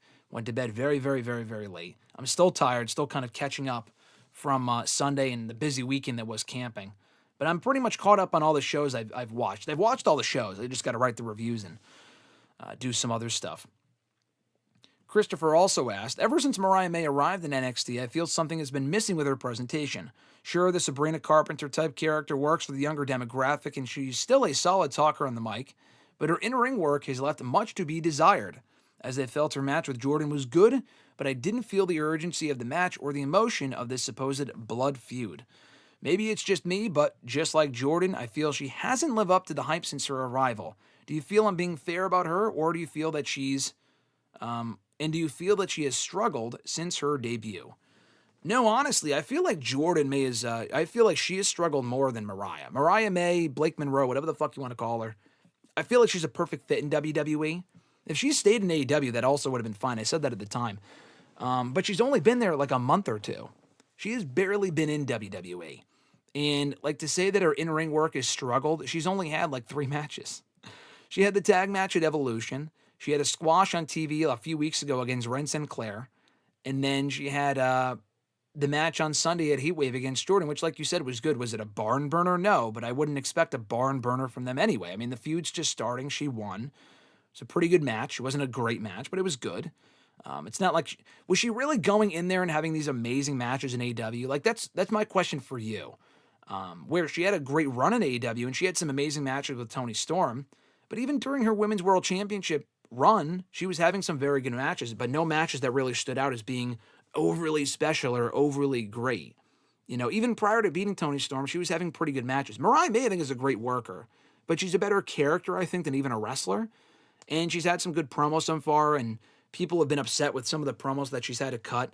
It's been fine. She's only been there a fucking month.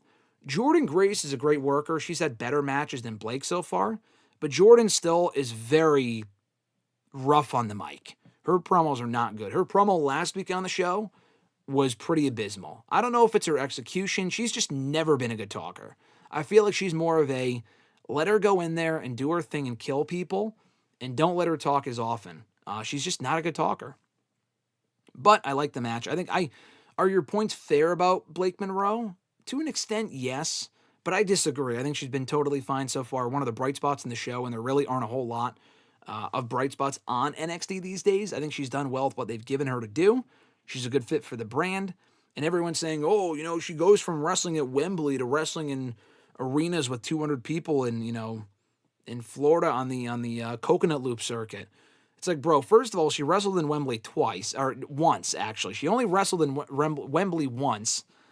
The rest of those shows that AEW was doing were doing better numbers than NXT, obviously, in terms of attendance and ratings and stuff. But the whole point of her being in NXT is so she could be on the main roster doing far bigger and better houses than AEW ever did and ever will do, overall, consistently. So, people using the whole crowd argument against Blake Monroe, first of all, making it personal for her is very weird. And second of all, it's a stupid argument to make. Clearly, yeah, she was in front of bigger crowds in AEW, but I don't imagine she'll be in NXT for very long. And she'll probably be wrestling at WrestleMania, hopefully, within the next couple of years. Christopher's next question: how awesome was that John Cena promo on Logan Paul where he did not bury, but rather brutally exposed him for what he is? I love that segment, he said. Logan did his part well, but I still find his promo skills lackluster, and I still laugh that management thought he could go toe-to-toe with Cena and be on the same level. In all honesty, I love the promo because everything Cena said about him was pure truth. Logan is a scumbag. He is taking advantage of the WWE and only doing this to enhance his brand and not to enhance the product. He is coddled by management and given opportunities over people who deserve it more, no matter how good he is. He is just a YouTuber who does backflips and only wrestles for viral moments, and he did buy a professional wrestling career instead of working and earning it. Everything John said was facts. I loved it, and his smashing Logan's Prime Bottle cart was beautiful. I'm starting to think you have something personal against Logan Paul. Did this guy fucking take your lunch money or something, Christopher? Oh my God. He said, overall, was this one of the best promo segments of the year? Do you agree with everything Cena said, and did it make you get more excited for the match on Sunday? Also, let me wish you a happy Labor Day. Thank you, Christopher. Hope you also enjoy Labor Day next Monday. I thought the promo was great. You went with your comment there, very anti-Logan, which is fine. I don't give a shit, but I didn't like it because it buried Logan. I liked it because John Cena was the Cena of old on the mic. His delivery was great. The material was great. Everything he said was true. But he also praised Logan, too. Like, Cena's done burial promos of, like, Roman Reigns before, and definitely Austin Theory, as we know from a couple of years ago. This was not a burial of Logan Paul. This was, he did put him over, but he also told the truth about a lot of things, and he made that feud feel more real. And I was already looking forward to the match. I already thought they were going to have a good match. But they made the match even that much more interesting on paper with that segment on SmackDown last week. The focus for me really isn't about, oh, fuck Logan Paul, he's terrible, blah, blah, blah, which is what the point of your question was. My takeaway, I agree, the promo was amazing. My takeaway was, why didn't we see that Cena for the entire retirement tour until now? He's cut some quality promos this year, like the pipe bomb, quote unquote, on Punk on SmackDown, and I almost said in Saudi. It wasn't in Saudi. It was the week before Saudi. Leading into Night of Champions was entertaining. He had a segment or two with Cody Rhodes that was pretty good. A lot of the other promos he has cut this year have been very cookie cutter, whether it be as a babyface or as a heel. Very disappointing. That promo was great. That is what we needed at the beginning of the year. And hopefully we get more of that before the year is through, regardless of who he's working with, whether it be Drew McIntyre or Gunther, whoever. I want to see more of that John Cena on the mic. Not that awful, not the terrible promos he was cutting before. And Cena deserves the blame as well. Like, his delivery of the heel promos, regardless of what they wrote for him, fucking sucked. I don't know if he was writing his promos before, but he's not now. I don't know. But his delivery was awful. That was definitely John Cena's fault on that one. But where you give him fault, you also have to give him praise, because that promo this week was great. This past week was awesome. So if you missed it from SmackDown, check it out. I'm not going to say it was a burial of Logan Paul. He didn't really bury him, but I thought it was a great segment that actually was effective in making me look more forward to the match than I already was. We'll just go through the rest of these questions because a lot of these are talking about the women's championship and who's going to be the next women's world champion. A lot of these are very simple questions. So we'll just finish these out and we'll go back to the chat in a moment. So if you're sending in comments or questions, I'll get to them momentarily. I promise you. Thank you for being patient. No L from Facebook asked, do you see Io and Rhea winning the tag team titles and or Asuka costing them a shot at the women's tag team titles? Good question. I didn't really think about that. But you could do that. I mean, they're kind of already doing that, though, with Mello and Miz, where they're not a real team, and they might go for the tag titles. They might even win the tag titles. I don't think so, but they could. And then they lose them, and then they kind of go back to being opponents. I feel like you'd be telling the same story with Rhea and Io. No, I do not see them getting involved in the tag title picture. You could do that if you wanted to. I don't see them going in that direction, but they could if they wanted to.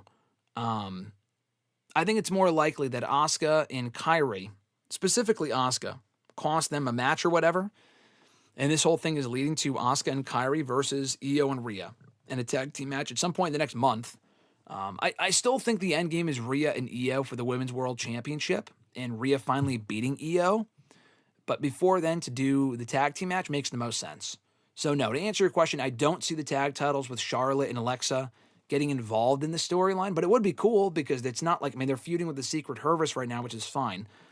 But if you want to give them more opponents, why not have them face Rhea and Io? That would be a hell of a match, too. Alexa Bliss and Charlotte versus Rhea and Io. That match would be awesome. So I would like to see it. I don't see it happening, though. They also asked who should challenge Stephanie for the Women's World Championship. I got this question a couple of times from at Iwagu91. They said, with Naomi out pregnant, who do you see becoming the next Women's World Champion, Stephanie Vacquier or her opponent? And at Millennial_Noob also asked, who will Stephanie Vacquier face for the vacant Women's World Championship? It better be Io because their last matches ended in a DQ finish. There must be a winner, no outside interference, no BS, just Io Sky and Stephanie Vacquier for the title. So I said this before on WrestleRant Radio a week or two ago, a few times, and maybe here on this show last week as well. What I would do, I would have done Io and Stephanie for the championship in Clash, at Clash in Paris, but they don't want to rush into it, so whatever. I would still have it be Io, for the reason being that Io was already supposed to get a title shot on Raw a week or 2 weeks ago, and then it didn't happen because Naomi was off the show, and now we know that she's pregnant. Why would Io not get an opportunity? I mean, she didn't really earn that opportunity in the first place that she got on Raw, was supposed to get on Raw 2 weeks ago. She already lost the championship. She lost the triple threat at SummerSlam, was not pinned in that triple threat, but she was pinned for the belt back at Evolution. She didn't really need another opportunity, but the point is, she was guaranteed a shot on Raw 2 weeks ago. Stephanie was already guaranteed a shot at Clash in Paris. Why not just have them have a match? I would do that match at WrestlePalooza. Now, what I said on WrestleRant Radio was, and I'm not even saying this is what I would do, but I just thought WWE was going in this direction. And they still could, but it would feel rushed at this point. I still say you do Stephanie and Io for the Women's World Championship. At one point, you could have made a case for Roxanne also being involved because she beat Io 2 weeks ago, but then she lost to Rhea last night. So it's like, okay, that's probably not happening. I would not put the belt right back on Rhea either. My idea was that Rhea gets the belt back from whoever, probably Naomi, but even if it's not Naomi, she gets the belt back finally in the main event of Crown Jewel in Australia. She was already the defending champion in Australia when they were there for Elimination Chamber last year. This time, I could see them having her win the belt. I'm not against it. I'm not overly for it. I just see that being the direction they go in, because if they don't, I guess they could do Rhea and Io versus Asuka and Kairi on that show. Maybe not in the main event. But like in that case, my answer is kind of null and void. My answer was going to be Io Sky. My answer is still Io Sky. Could you still do that while Rhea is champion, or while Io is champion, and Rhea's in a tag team match in her hometown, her home country, and then she beats Io for the belt soon after? Doesn't have to be a crown jewel. You could do that. That's probably what I see them doing, honestly. I think to rush into Rhea and Io at a crown jewel, when you would still have to do Io and Stephanie first, and then the tag team match, and then Rhea and Io one-on-one, which they're kind of moving away from for right now because now they're partners. Does that only last a couple of weeks? I don't know. It's kind of tough to say. But regardless of where it happens, I would still do Stephanie and Io for the vacant Women's World Championship. I would have Io win. Stephanie winning would be awesome. I would not be opposed to that. I just feel like it might be too soon. What I would build to is Rhea as the defending champion of Mania next year, defending against Stephanie. That's why I would not put the belt on Stephanie at this point in time. You could, while Rhea and Io do their thing, but I feel like he might be overshadowed by Rhea and Io doing their thing, and Stephanie would be basically a mid-card champion at that point. She would not be the focal point. So long story short, I would put the belt on Io. I would make her the new Women's World Champion, and then I would have her lose it to Rhea at some point, who then loses it to Stephanie at WrestleMania. That is how I would book it personally. At JMacBailey14 from Twitter, have you been to an NXT show inside of the Performance Center before? If you have, how was it? If not, would you attend one? If given the chance, I found it interesting that you have to join a Facebook group to obtain tickets for the NXT shows at the Performance Center. The question would be, have I been to an NXT show that was in the Performance Center, which I have. I've been to one NXT show at the Performance Center. That was last year when Alexis and I were we were at Disney World that week going into the Rumble. We were in Orlando, and it worked out perfectly where we were able to go to the NXT show that Tuesday. And I'd always wanted to go, was never able to prior to that point, and it was great. But I've been to probably at least 24 NXT shows. I went to my first NXT show, as you can see from the t-shirt right here. Big NXT fan. Not what it once was, because I heard people speaking on the show on Sunday, oh yeah, this is better than Black and Gold, or that was just a fucking dumb thing to say, which it's not. But I went to my first NXT show 10 years ago from last Friday with the first NXT TakeOver Brooklyn show. That was my first ever NXT show. That was the closest they had ever been with NXT because they weren't really going on the road at that point. And that show is still one of the best I've ever been to. A lot of fun. That was my first. And then from there, I went to a lot of them. I went to TakeOver Brooklyn 2. I did not go to TakeOver Brooklyn 3. I went to TakeOver Brooklyn 4, though. I went to TakeOver New York. I was at TakeOver Philadelphia. I was at TakeOver Orlando. I've been to a bunch of NXT house shows in Boston and in Lowell. I went to a TV taping for NXT in Lowell last December. I've been to at least one NXT Stand and Deliver from a few years ago over Mania weekend. I've been to a ton of them. I was at NXT Heatwave on Sunday. You asked if I've been to an NXT show outside of the Performance Center. On Sunday I was at an NXT show outside of the Performance Center. And it's always fun. It's not as fun as it used to be. The shows aren't as great as they used to be, but they're still pretty good. I was at NXT Deadline 2 years ago. I was at NXT Battleground 2 years ago. I've been to a bunch of NXT shows. Let's put it that way. Over the last 10 years. It's got to be close to 24. Between house shows and TV tapings and the PLEs and the takeovers and whatnot, it's got to be up there in terms of the amount of NXT shows that I've been to. But they're always great. It is interesting that you have to join a Facebook group to get the tickets, though. It's not like you just buy tickets to the Performance Center. You have to join a group. It was kind of confusing when I went, but I was able to attend and it was fun. At Ewalgoo91 from Twitter, Konosuke Takeshita just won the G1 Climax 8 days ago. What are your thoughts? I think it's awesome. Hopefully he does beat Zack Sabre Jr. for the IWGP World Heavyweight Championship. I guess people aren't really enamored with Zack Sabre Jr. as the world champion. I don't watch New Japan, so I don't really know. I don't really care personally. I think it's cool for him. But Takeshita is awesome. He should be the one to beat Okada, by the way, for the Unified Championship. But in the meantime, if he takes the IWGP World Heavyweight title, that's fine too. Their next question with your thoughts on Ricochet getting back at the Hurt Business, rejecting his request to join them by costing Bobby and Benjamin the AEW World Tag Team titles this past Sunday. I don't think that's what it was. I mean, for Ricochet to exact revenge on them because they turned him down like a year ago, earlier this year, would be stupid. Why would it take him this long to get back at them? I think it was more so what we discussed earlier, that he was hired by MJF. Him and the Gates of Agony were hired by MJF because they already had a soft alliance as of last Wednesday's Dynamite for them to cost them the tag titles, which is still a weak explanation for why they couldn't have gotten pinned at Forbidden Door to lose the tag titles, but whatever. And then last question from Matt, Millennial Noob. What do you think of Tony Khan's new rule on the AEW contract cash-in at Forbidden Door? I say it's a good idea after what MJF did. I say it's a smart move by Tony Khan. So what Tony Khan apparently said was that going forward, I don't know if this counts for MJF, but at least for future Casino Gauntlet winners at All In or whatever show they do it at in the future, which I guess would be All In, that the winners of those matches cannot cash in their contract at any time. He wants to honor the integrity of the titles, his words, by having to announce the championship match ahead of time. So that's what Athena did. And MJF was going to, and then he turned back on it last week on Dynamite, a whole dumb thing there. MJF having to cash it in Money in the Bank style would be better at this point because he already had a scheduled championship match at Forbidden Door and he lost. So him announcing ahead of time, I'm cashing in again, would be stupid. At this point, I would only apply that rule to future Casino Gauntlet winners. I would not do it to people I would not do it to MJF. Athena already cashed in ahead of time and lost. Dumb move on her part, I guess. At least we got a great match out of it. But yeah, I like that. I like that because WWE already has the Money in the Bank contract. Other companies have done that before. It's lazy. It's a tired concept where you can just cash in an opportunity at any time. TNA has done that with their Call Your Shot Gauntlet trophy.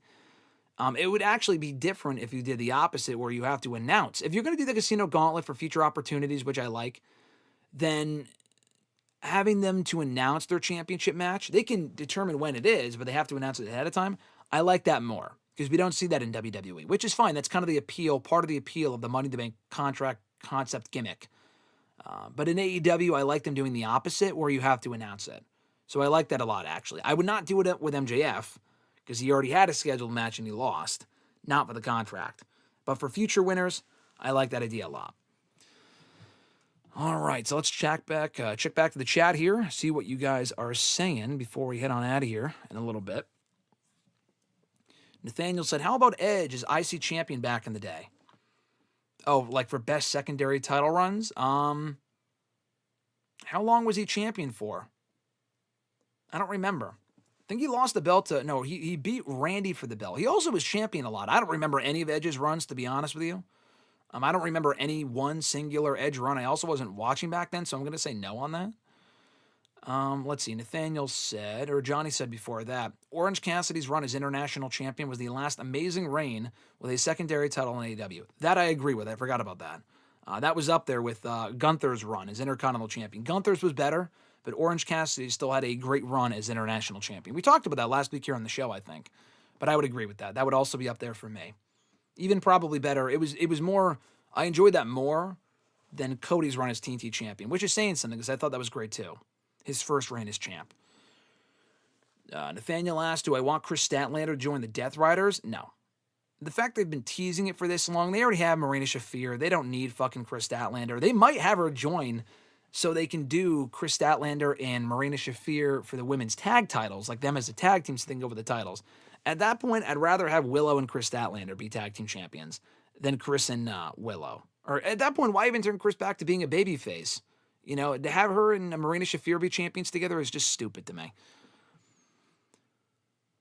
Johnny said, I thought Daniel Garcia was going to turn on Nigel. I did too, but it looks like they're dragging it out. That's totally fine. Did I eat s'mores during the camping trip? I did. On Friday and Saturday night, we had s'mores. Can't go camping without having s'mores. S'mores are great. I barely roast the marshmallow. I just make it hot enough and warm enough where it's gooey, but you can barely see any color on the marshmallow at all. Just because I don't really like it burnt. Nathaniel said, do you like the Hurt Syndicate's theme song? It's great. Very catchy. How is the food at the arena from Heatwave? I did not eat at the arena. I'm sure I've eaten at the arena before. For all the shows that I've been to at the Lowell Memorial Auditorium, the lines were long, but we went to Applebee's beforehand. You probably get a much better bang for your buck pretty much anywhere else than at the arenas themselves. So that's what we did. There was an Applebee's 10 minutes from the arena. We ate there. I ate there by myself before the NXT Lowell show in December. He couldn't go in time. He got out of work late, so he didn't meet me at Applebee's. But I was there myself. They have great deals. I don't go to Applebee's often, but we were there on Sunday. I got whatever deal they have. It's called a triple header or something like that. It's part of football season where you can order basically 3 appetizers, but it's a lot of food. So I got the quesadillas, the mott sticks, and the what was the other thing? The mott sticks and quesadilla, mott sticks, and what was the other thing? Oh, buffalo wings. Boneless, I think they were, boneless buffalo wings, which were great. So, yeah, Applebee's was good. We had a good time, and then we were only there for an hour, and then we headed over to the arena, and we didn't get anything there. And then, thankfully, I had a water bottle in my car because it was fucking hot in that building. I just ended up scoffing down the water when I got in the car that I had from earlier on that was still cold because it's in one of those, like, bottles. It's in my Iron Man water bottle. I moved it, actually. It's not there right now. But it keeps the water cold for, like, 24 hours, which was a godsend. Nathaniel said Cena's heel turn was a waste. What a failure. It was. It was very disappointing. There were some highlights, but largely underwhelming. Would Cena have won 17 if he stayed face? He definitely would have. I would have been shocked if he didn't regardless. Probably would have meant more than when he was a heel. Honestly, as a heel, it was like, oh, okay, because especially to the finish of that match, sucked at Mania. So I feel like it would have meant more if he was a babyface. Let's see. Top 5 women's up-and-comers in WWE, Maria asked. Top 5 women's up-and-comers. I mean, I don't know if you'd call them up-and-comers, but there's really, I was going to say, who is there? But there's actually a lot of answers. I think Julia's great. Stephanie, they're both excellent. Roxanne is awesome. She's an up-and-comer. Jordan Grace is new, so she's technically an up-and-comer, new to WWE. Jada Parker, this is more than 5, but Jada Parker, Kalani Jordan, Sol Ruka, all excellent. So that's more than 5, but Blake Monroe, new to WWE, she's an up-and-comer technically. So any of those women, to be honest. I also like Fallon Henley. I like Fallon Henley a lot more than JC Jane. She should have been champion instead of JC, in my opinion. Noob said, I believe we will still get a feud between Asuka and Io in a one-on-one at some point. All right. Yeah, I think we will definitely get that Asuka-Io feud. I know I mentioned the tag team match, but I do want to get Asuka and Io in a one-on-one feud, absolutely. And it's coming on the sooner side. Maria said Io Hogan and Rhea Flair. No, it's Io. Io doesn't have a Hogan nickname. She doesn't need one. She never goes over, she doesn't bury anyone. Rhea doesn't either, but we called her Rhea Maivia a few months ago, and that was perfect. Maria said, your favorite match that you saw live ever or from Sunday? Sunday, Javon Evans and Obafemi. Ever? Actually, from the first NXT show, Sasha and Bayley from the first TakeOver. I'm not just saying that because I mentioned it earlier, but it would be that one. It would probably be that. Cena Styles from SummerSlam 2016, and then Roman and Cody from Mania 40. I feel like those are the top 3 favorite matches I've ever seen live. There's some other ones. I answered this question last week. But those would be the top 3. Roman and Cody might be better, more of my favorite than Cena Styles, but they're all 3 in the same conversation. Maria said, your favorite NXT wrestler from the black and gold era? Oh, good question. Maybe Adam Cole. I loved Finn Balor's time. Samoa Joe was also awesome. Samoa Joe, Finn Balor. Sami Zayn was great. Nakamura was fun while he was there. Bobby Roode. I liked Austin Aries. There's a lot. I don't know if I have any one favorite NXT wrestler from that period. Maybe Bobby Roode. Adam Cole is also up there. Adam Cole's among my top favorites. Top 5 NXT TakeOver shows. I've answered this question before, but to me, not that I've been to, but just in general, top 5 TakeOver shows. TakeOver Brooklyn 1. NXT R Evolution, most likely. TakeOver Dallas. TakeOver New Orleans. And TakeOver New York, which I think is the best of all of them. TakeOver Portland was also great, too, from 2020. Great call from Tony Khan about the casino contract, Fernando said. I agree. Nathaniel said, I think he won the IC championship twice. You talking about Edge? And I think Edge won it like 4 or 5 times, I think. I feel like he won it more than twice. Fernando said top 5 Edge and Christian tag team matches. I don't have any. I mean, any of the TLC matches. I don't remember any of their matches otherwise. I wasn't watching back then when they were teaming, but any of the TLC matches they had, TLC 1, 2, 3, the Triangle Ladder match, those are my favorite Edge and Christian matches. Nathaniel said, I had Red Robin for dinner yesterday. I'm fucking jealous. I have not had Red Robin probably close to 2 years. I like Red Robin. I went there for the first time a few years ago, and I thought their burgers were great, and I love the bottomless fries gimmick. I don't live too far from it. I really want to go back to Red Robin. Nick was actually talking to me about it. Nick was here on the chat a few days ago, I think last week on the show. On WrestleRant Radio, he popped in, and we were discussing recently where we should go next, either Chili's or Red Robin, the next time we hang out, and I'm down for either one. I haven't been at Chili's we were at Chili's earlier this year, actually, or maybe it was Olive Garden. We were at Olive Garden, but I feel like we went to Chili's too. Anyway, haven't been to Red Robin in a bit, so I miss it. I would like to go back at some point. Your favorite Heatwave match, Maria said. From this weekend, Oba and Javon. By a country mile. That was easily the best match on the show. Great finish, too. Nathaniel said, did you hear that Sadie Sink might be playing Jean Grey in Spider-Man 4 next year? I did see that. She was good in Stranger Things, so I'd be curious to see it. Do I want to see Becky and Tiffany at some point? Again, yeah, we've already gotten it twice in NXT, and their matches were great. Tiffany's never beaten Becky, so yeah. And also, the roles have been reversed, because Tiffany's a babyface and Becky's a heel. So if they stay in those roles for the foreseeable future, they're on separate shows right now, but at some point, that would be a great match to do. Maria asked, was Blake beating Grace the right decision? Yes, it was. Definitely was. Jordan Grace should not have won that match. I know she hasn't won a whole ton in the last couple of months since joining NXT. She lost at Stand and Deliver, Battleground, Evolution, Heatwave, but Blake needed to win that match. Richie said, no Alexis or Tyreek appearance. Well, one, they might be the same person, and second of all, I guess not. Sometimes Alexis will tell me when I'm not with her. She'll be like, oh, I didn't get the notification for a live stream. She may not have gotten the notification. You guys did. Or you just saw the video was live. But yeah, no Alexis today, apparently. She'll probably tell me later. She'll be like, oh, I didn't get the notification, or oh, I was busy. She was really busy yesterday, so that might be why she's not here right now. Or she's listening and just not chatting in. Richie said, JC Jane is about as over as Jack Swagger was when he was world champion.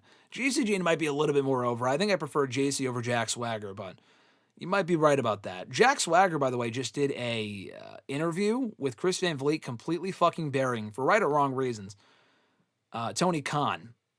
And I saw some clips this morning. He did not hold back in saying, fuck Tony Khan. For a guy that worked there for a very long time, he had some choice words for Tony Khan. Johnny said, Johnny Gargano was my favorite NXT wrestler from the Black and Gold. Johnny was also great. Johnny was Mr. NXT there for a long time. I want to see Johnny versus Sammy in a 30-minute classic. I would love to see that. I feel like the time for that match would have been a few years ago, but it would still be great in 2025. NXT New Orleans might be my favorite, Johnny said. That was also a great show that had Aleister Black winning the NXT Championship from Andrade. You had Gargano beating Ciampa in the unsanctioned street fight.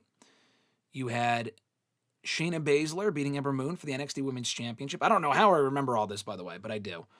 You also had Undisputed Era fully forming and winning the tag titles. No, they retained the tag titles, but that was when Roderick Strong joined the group. Maybe it was the vacant tag titles. I don't remember, but it was a great match. And Adam Cole also became the inaugural NXT North American champion by winning that awesome ladder match, which was an excellent match as well. So, yeah, hell of a show.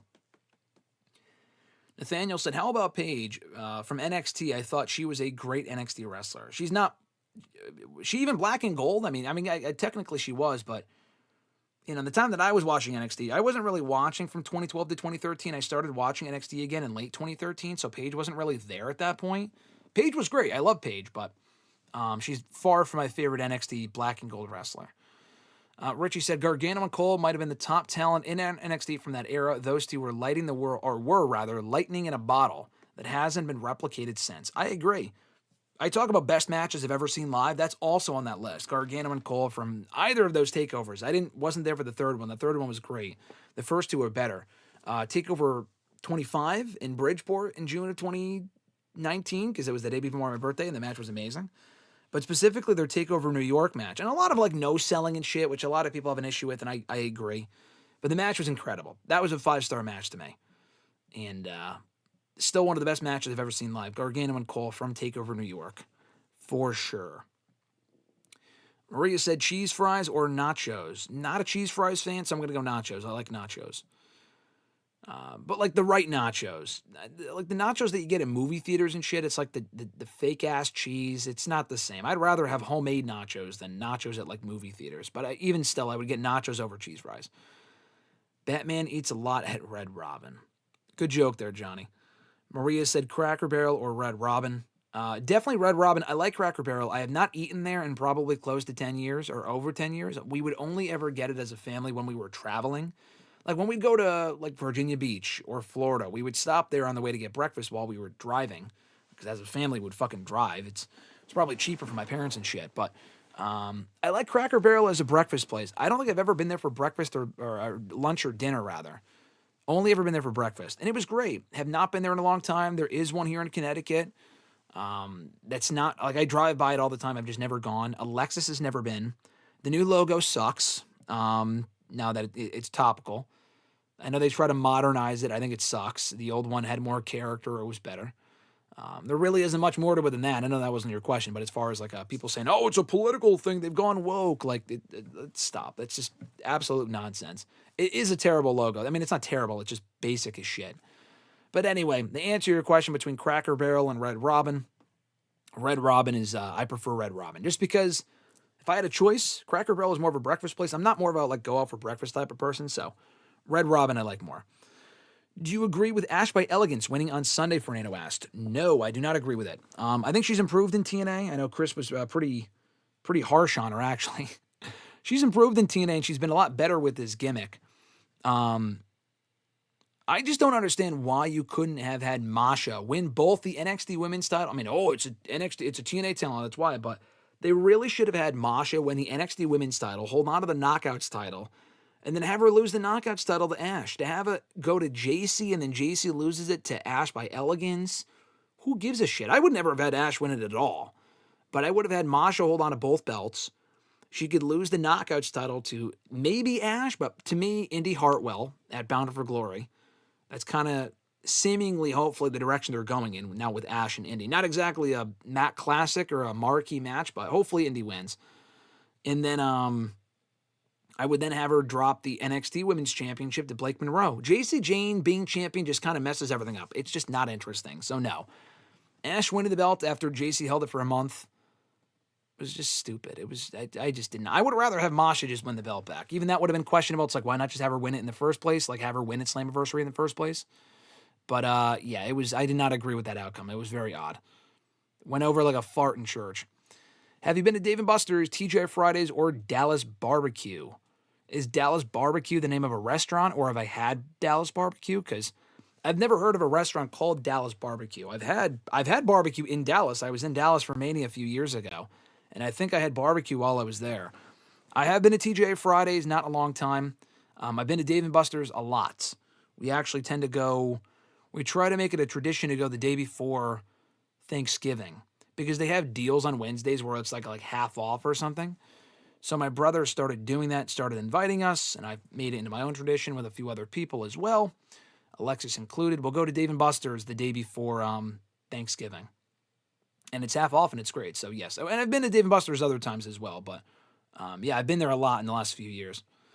Nathaniel said, I think Becky should go to SmackDown after she loses the IC title, but I don't know when she loses it. I would agree with that. I mean, you might have to move Seth Rollins to SmackDown, too, because they're a married couple, and they might not want them on separate brands. It's part of the problem. But, anyway, yeah, I don't know when Becky loses it either. I would not have it be this weekend in Nikki. I'll tell you that much. Richie said, LOL, I was watching some clips too. That man does not give a single damn anymore. Who is that about? Who was I talking about? Who doesn't give a shit? Who was I talking about? In what you're referencing there? I don't know who you're talking about. Let me know. Richie also said, honestly, good on him for being so open. LOL. I just feel like he needed to vent after all of the... Jack Swagger. Oh, okay. Yeah, that's what you're talking... The Jack Swagger interview? Yeah. Yeah, I guess he just needed the vent. I mean, there's stuff on Tony Khan. The thing with Jack Swagger, I did like him in WWE early on. In AEW, he served literally no purpose. He goes, he lowballed me on a deal after I was the big spoiler in the first Dynamite. Well, you fucking shouldn't have been. And that wasn't even supposed to be him. It was supposed to be AJ Styles in the OC, but they all re-signed with WWE. This has been confirmed by people, by the way, by the fucking parties involved. They stayed with WWE, so they couldn't do it. They didn't really have anyone else. Moxley already debuted at Double or Nothing. Punk wasn't coming in, so it was Jack fucking Swagger. Damn, what a black mark on that first Dynamite, looking back on it. And he sucked. He did nothing in AEW. He sucked. They tried to build him up as this big deal. No one gave a shit because he just isn't exciting. It was the same Jack Swagger that was on fucking Main Event mere years before that in WWE. I mean, it's nice that he's open. The honesty about Tony Khan is entertaining, but him saying, I should have been a bigger deal is garbage because it's like, what did you expect? He was only there because Jericho got him a job. Legitimately the only reason. Maria says, top 5 NXT entrance music from any era. Good question. Probably Nakamura, Bobby Roode. I loved Austin Aries' song. Johnny Gargano's Rebel Heart song is up there. That was a great song. Samoa Joe's was awesome. Maybe Paige. Paige's song was great. I mean, there's so many good answers. Kevin Owens, Sami Zayn. Yeah, there's a lot. But those are the ones that come to mind, the main ones.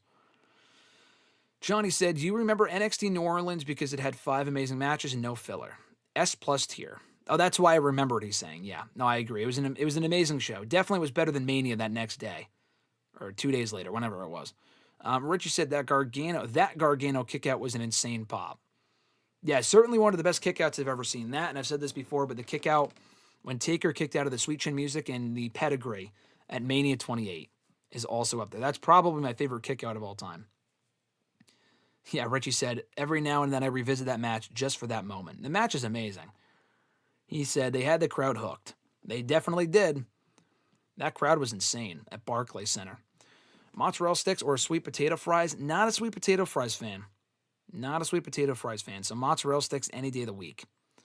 Johnny asked, last time you and Alexis have been to an IHOP or a Denny's? We've never been to I'm sure I've been to an IHOP before. I have no recollection of ever going to IHOP. We have gone to Denny's. I think it's still open. We went to one a few times that's near us.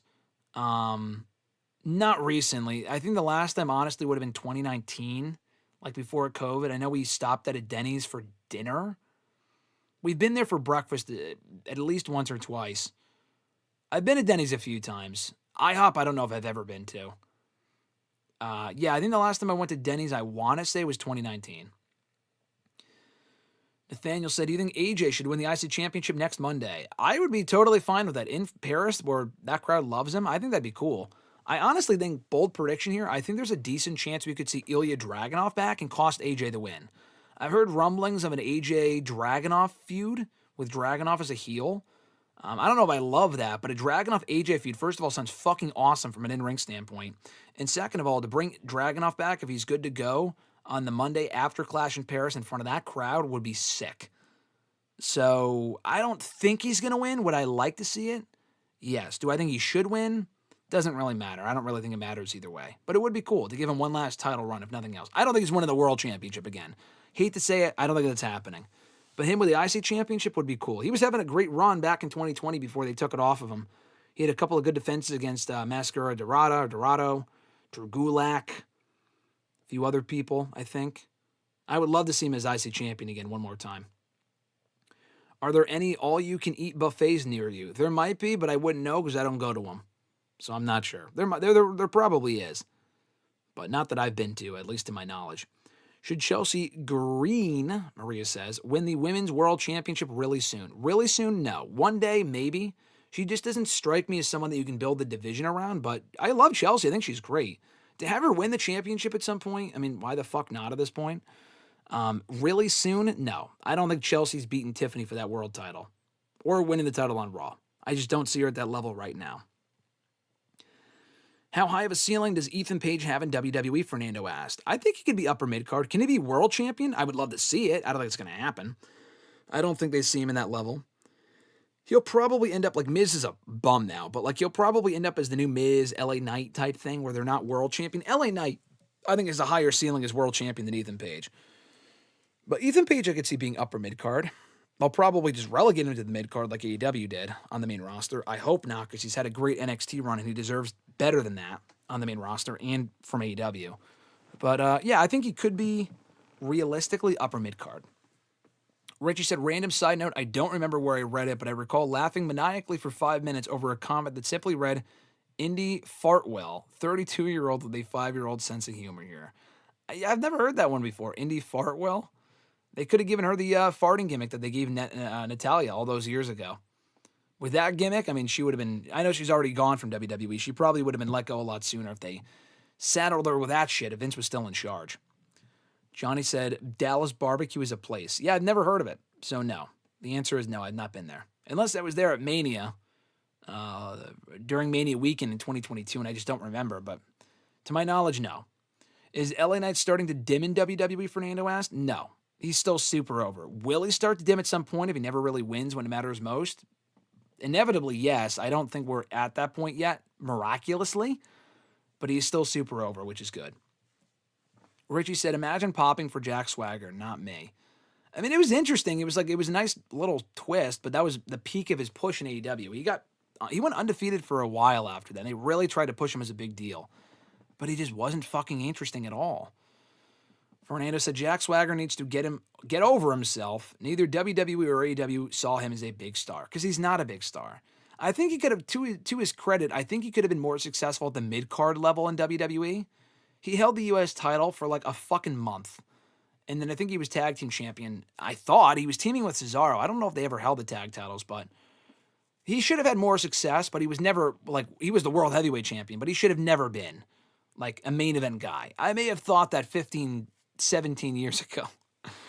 But, I mean, as time went on, I'm like, yeah, we dodged the bullet with Jack Swagger at that level. They should have built him up better. He's just not that entertaining. He's good, but he's not, like, amazing. Fernando said, where would I rank the buy? What is the buy? Or the botch. He said later on. What the buy is very confusing. But he said later on, where would you rank the botch in AEW World Tag Team matches at Forbidden Door? It was a pretty bad botch. Was it the worst botch of all time? No. We'll probably forget about it in a few days, but it's pretty bad, though. Where do I rank it? I don't know. But that was pretty embarrassing. Do you wish Johnny Gargano and Candice went to AEW instead of coming back to WWE? Good question, Johnny. No. How far would they have really gotten in AEW? Honestly, like, I don't really think either one of them, especially Candice, would have been pushed all that much better. At least in WWE, they've been able to reunite DIY and be tag team champions and beyond. They're on the show almost every single week. Like in AEW, I just don't, even in 2022, had he gone there at that point, like Adam Cole was there, they could have recreated their magic from years ago there. I feel like it would have been short-lived. I feel like he just would have been moved down the card and all this other shit. He made the right call by holding it out. Maybe not intentionally. I doubt he knew that Triple H was coming back into power or was going to take over for Vince. But he made the right choice by holding out and coming back to WWE instead. Although he's not as big of a star as he should be, he's not like the next Daniel Bryan, but he should have been like a mid-card champion by now. I still feel like he made the right call. AJ versus Ilya, Richie says, is going to be one of the most stiffest matches in recent memory, and I'm down for it. Yeah, fucking take my money. That sounds amazing. Johnny said the AJ Styles versus Sami Zayn versus Jeff Hardy IC title ladder match was a classic. Yeah, I remember that match. I think that was at the Clash of Champions pay-per-view, right, in 2020? No fans, so it didn't have any fans there, but I think Sami Zayn won that one. Match was great, though. I remember one of the better COVID matches that wasn't like a cinematic match in WWE. Nathaniel said, I wonder if Hurt Syndicate will blame MJF this Wednesday for what happened at Forbidden Door. MJF has to be the explanation. He fucking should be, otherwise it makes no sense. Makes less sense than it already does. Do I wish Edge can be seen as final opponent? And he asked, I'm happy he's in AEW, possibly winning the tag titles with Christian. They are definitely winning the tag titles at some point. Tony Khan will not have these two reunite and not win the tag titles, trust me. Do I wish Edge was Cena's last opponent? I don't really care. I mean, it would have been cool if Edge and Cena had another match on the retirement tour. I don't know how good of a match they would have in 2025. I would rather have, if Cena did not already face Punk, I would have had Punk be the final opponent, or Orton. But they already did him, so they're not doing that. But, I mean, AJ Styles, I would rather have be the final opponent. I mean, Cena would have had to beat Edge. Edge winning wouldn't have really accomplished anything if Cena's leaving and whatnot. Edge is already on his way out regardless. I would rather see Cena face a Gunther or Breaker, Drew. I'd rather see any of those matches over Cena and Edge for the last match. Cena and Edge would have been nice during the retirement tour, but we didn't get it because Edge ain't there, which sucks, but it is what it is. Richie said, isn't Edge's deal over in October? I don't think so. And honestly, even if it is, it would be kind of dumb for Tony Khan, because Tony Khan has added injury time to certain people's deals that aren't even on the fucking show. Okay? Like, he adds injury time to people's deals who he has no plans for, which is just dumb, like Danhausen. Just, like, let the guy go if you're not using him. He's using Edge. Edge was out hurt for a while. He was out hurt for like 6 or 7 months. I know he may not want to be disrespectful to Edge, but he's using Edge. He signed him for 2 years ago, but Edge has only been around for what feels like half of that time. He really should extend the contract. I mean, he had him off TV for a few months earlier this year, but not for an injury thing, but because that was the storyline thing. He was gone for the better part of 2024. He really should extend the deal if that's... I think he signed a 3-year deal, maybe not a 2-year deal. I guess we'll find out soon. I don't think Edge is going anywhere. I think he retires in AEW. He might have one more match in WWE, which would be cool, but by that point, he might be like early 50s. Hey, listen, if Jericho can do it, Edge can do it too. I'm glad Edge went to AEW, though, because I feel like in WWE, creatively, what more could he have done that he did not do between 2020 and 2023? I'm glad he went to AEW. I just don't think he's leaving anytime soon. Johnny said, what grade would you give Claudio Castagnoli and Pac during their time in AEW? Probably B, because I feel like had Claudio stayed in WWE, even with Triple H in charge, he would have barely been on the show. He was not getting pushed. In Vince's era before he left, he wasn't really doing much. Aside from that one push in 2021 for a little bit, beyond that, he didn't do shit at the level that he should have. At least in AEW, he's been prominently featured as part of the Death Riders. I mean, he was a member. He literally joined the Black Bull Combat Club the day he debuted in AEW 3 years ago. And he's been involved with the faction ever since. He's had a lot of great matches in AEW, a lot of title shots. He's been the Trios champion, the Ring of Honor champion twice, main evented pay-per-views. So I'd probably go B. Pac, I'd probably go B as well. I enjoyed his international title run. He was one of the inaugural Trios champions, which was cool. A lot of great matches in AEW. But he's also been gone a lot. He's been hurt a lot. So maybe B- for Pac, but a solid B for Claudio, if not B+. People are like, oh, I know Grunt really he's talked about he's wanted him to win the AEW World Championship. That was never going to fucking happen. I mean, in 2022 onward, the time for that would have been a few years ago, 5-10 years ago. We're past that point. But the fact he got the Ring of Honor title was pretty cool. And he had a pretty good run with that. Nathaniel said, I think his deal is over on October 26th. Next year's what I found. That's what Nathaniel said. Okay. I think so too, but we'll see. That's not even counting injury time being added. Maria said, your favorite MVP match in WWE? That's a random question. My favorite MVP match in WWE? He and Kofi had a good match on Raw for the United States Championship when he lost the belt to Kofi. That would have been right around my birthday, actually, in 2009. I remember that match. He had a very good match with Shelton when he won back the U.S. Championship in 2009. I can't really say any of his matches when I wasn't watching. I know MVP was there in WWE in 2006 and 2007 and 2008. I started watching in 2008, but he wasn't really known for having these great matches. The Matt Hardy matches, they're not my favorite because I wasn't really watching back then. Didn't have a whole lot of memorable matches in TNA. AEW he's barely wrestled. Yeah, maybe either the Shelton Benjamin match from 2009 or when he beat Benjamin for the U.S. belt. Because that was cool. I was very happy MVP won it because Benjamin was champion for a long time. And I was happy with that. Either that or the Kofi match. After that, he didn't really have a whole lot of memorable matches. Did MVP. In 2010, he was just kind of there. The team with Mark Henry I liked for as long as that lasted. Yeah, MVP didn't really have a whole lot of great matches. He had a good match with Jeff Hardy, actually. You know what my favorite MVP match might be? The match with Jeff Hardy at SummerSlam in 2008. I thought those two worked really well together. And they had a good match on that show. He had a match with Jack Swagger at SummerSlam, too, the following year. That was pretty basic shit. But the Jeff Hardy match at SummerSlam 08 might be my favorite. I thought those two had a very good match. I think that was the opener, too. Nathaniel said WWE had nothing else for Edge to do, so that's probably why he went to AEW. Exactly why. I agree with that. I wonder what else Edge would have done if he stayed. He just would have kept leaving and coming back because they didn't have any interest in using Edge. This was when Triple H was there. This was not a Vince thing. This was when Triple H was there. They did not have any interest in using Edge as an on-air figure, having him wrestle on Raw. He was only ever he wrestled some matches on TV, a handful, but he wasn't wrestling as much as he is in AEW. And they didn't really have any plans for him. He did the Judgment Day thing, he turned heel. He didn't win any titles in WWE. It would have been nice if he was world champion one more time. We're kind of past that point now. But that would have been cool if he got that. The thing is, he also worked with everyone that he wanted to work with. I think the only feud that he wanted that he didn't get to do was with Kevin Owens. But we talked about this last week where they had a match at an MSG show that both Richie and I were at the day after Christmas in 2021. A lot of people missed the show due to COVID, fans and wrestlers, but Edge pulled up as a surprise appearance, faced Owens in a cage match, and I think won too. But yeah, that would have been a good feud had they had Edge stayed. But who else would he have worked with? He worked with Roman. He worked with Rollins. Going to AEW really opened up a whole lot of new feuds for him, which has been cool to see. And the Christian reunion, which we're now getting, which is great. But yeah, we got to see him and Rollins, him and Roman, him and Orton, which we had seen before, but their feud was great. I thought they had some good matches in 2020. Then he was hurt. And then who else did he work with? Finn Balor, Dominic, Damian Priest, Grayson Waller on a random SmackDown, Sheamus in his last match on SmackDown, their first and only singles match, which was a very good match. AJ Styles he worked with a bit in 2022. The Miz he worked with. Like, he worked with a lot of, like, who else was even there? Like, him and Cody would have been cool.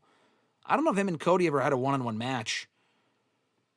Him and Cody, if he was like, him and Cody were there at the same time, but they never interacted in WWE because Cody got hurt and Edge left. Edge and Brock, I mean, at this point, that's not going to happen, nor do I really want to see that. Edge would probably fucking die. I'm trying to think who's on, like, the Raw roster that we didn't really get to see. I mean, him and AJ was the big one I wanted to see, and we got to see that, which was cool. The matches weren't amazing, but I thought they had some pretty quality matches. Who else is there? We've already seen him and Dominic. Balor, we've already seen him in the Judgment Day, like I said. Roman, Rollins, Cody, Punk. Didn't really get that when he was first there. Him and Punk would have been cool. But I feel like him and Punk kind of traded places. Edge went to AEW and Punk went back to WWE. Literally almost at the exact same time. So yeah, he kind of worked with all the top names. There really wasn't a whole lot else for him to do had he stayed. Nathaniel said, I guess Edge would have won a singles title in WWE had he stayed. I wanted him to do that after winning the Rumble in 2021. Yeah, how differently history would have been. Because had he won the Universal Championship at Mania that year, Roman's run would have been over. And Roman may have gotten the belt back soon after, but like that 1,000-day run, it would not have been 1,000 days. Because, at least not that long, because he would have lost it to Edge and then would have had to get it back. Roman held it consistently for almost 4 years. If Edge had won it, that would have messed up the run. And how differently things would have worked out. So in retrospect, I'm glad he did not win, but it would have been cool for Edge to be world champion one more time. During that run, he just wasn't in the cards. And maybe that was his choice. Maybe he didn't want to win the world championship. I don't know. Johnny said MVP versus Redacted for the U.S. title. Yeah, I've seen their 2 out of 3 falls match. Him and Benoit. I'll be the one to say the name. Yeah, they had a good 2 out of 3 falls match. That might have been MVP's best match in the company. Either that or the WrestleMania match between the two. Maria said, am I evil if I wish Edge was still in WWE just so I can see him slap Cena's dad one more time? That would have been cool. I stripped down memory lane with that one. Favorite Bobby Lashley match in WWE, Johnny said. Him and Drew had a very good Mania match in 2021. I loved Bobby's AEW or WWE run. His favorite match? I mean, his first run was so short, it's kind of hard to say. Like, he was ECW champion, US champion, faced Cena that one time. But during his return run, trying to think of who he worked with that was like a big standout match. The Brock matches, I enjoyed them, but they weren't like great as they could have been. Trying to think, he came back in 2018. You know what, actually, him and Roman Reigns. That might be my answer. Him and Roman at Extreme Rules in 2018, I thought was a great match. He actually won that one clean. One of the only people to beat Roman clean in the last like 10 years. That was a great match. That might be my favorite Bobby Lashley match. He also had a lot of great matches in TNA. So I might have to go with one of those. I don't remember like which one off the top of my head, but he had great matches in TNA with Jeff Hardy, EC3, Austin Aries, Kurt Angle, actually. Him and Kurt had a lot of great matches in TNA. Those might be my favorite. But the one that comes to mind, either him and Drew at Mania 37 or him and Roman from Extreme Rules 2018. Richie said 1 like equals 1 extra John Cena retirement tour date. I agree. Give the video a like if you haven't already. Richie said, really enjoyed Edge's match with Austin Theory. That man was showing out for his age. Yeah, Edge had a lot of good matches on TV. The Austin Theory match for the U.S. title was good. The Sheamus TV match was great. The Waller match at MSG 2 years ago was good. A good debut for Waller. That was an impromptu match, I think, as well, for later on in that show on SmackDown. He faced Damian Priest in the main event of Raw, which was a very good match. I think he had a match with like Jey Uso on Raw or SmackDown a few years ago. During 2020, I want to say. He faced Orton on Raw. He had a handful of TV matches. Him and Rollins actually had a TV match. Their second match was on SmackDown in MSG. I know Richie was there for that one as well. That match was great. That might have been his best TV match. I enjoyed Edge's run in WWE, the most recent one. In all of his runs, but the return run I thought was a lot better than people gave it credit for. Richie said, Edge wanted to wrestle more, I believe. I don't see the issue in being featured as a special attraction at this stage in your career, but by all means, if he wanted to break his leg on TV instead, I guess. Yeah, I'm fine with him wrestling more. Like, I like him wrestling on TV. But, like, I also agree with WWE's stance of wanting to make it more of an attraction and not wrestle every week. So, but the thing is, Punk wrestles on TV. Punk, I feel like, wrestles on TV more than Edge did. I don't know, but they were willing to do that for Punk, but not for Edge. I don't really get it, but that's just how they saw it. Maybe not like the random like fucking house shows and stuff, but I don't know. I don't really know why they. But also Edge is older too, so that's another factor to consider. Anyway, Nathaniel said Edge versus Seth is my favorite in 2021. Yeah, they had that was one of my favorite Edge matches during that return run. The Hell in the Cell match specifically, but all those matches were great. Should Roman put Bronson Reed over? Fernando asked. He should. I don't think he will. I think Roman wins and they take him out afterward to explain why Roman's not on the show for the next month while he films Street Fighter, but I would prefer Bronson Reed win. Richie said, I would like to see him finish his career for good in WWE, though. Anywhere else doesn't feel right.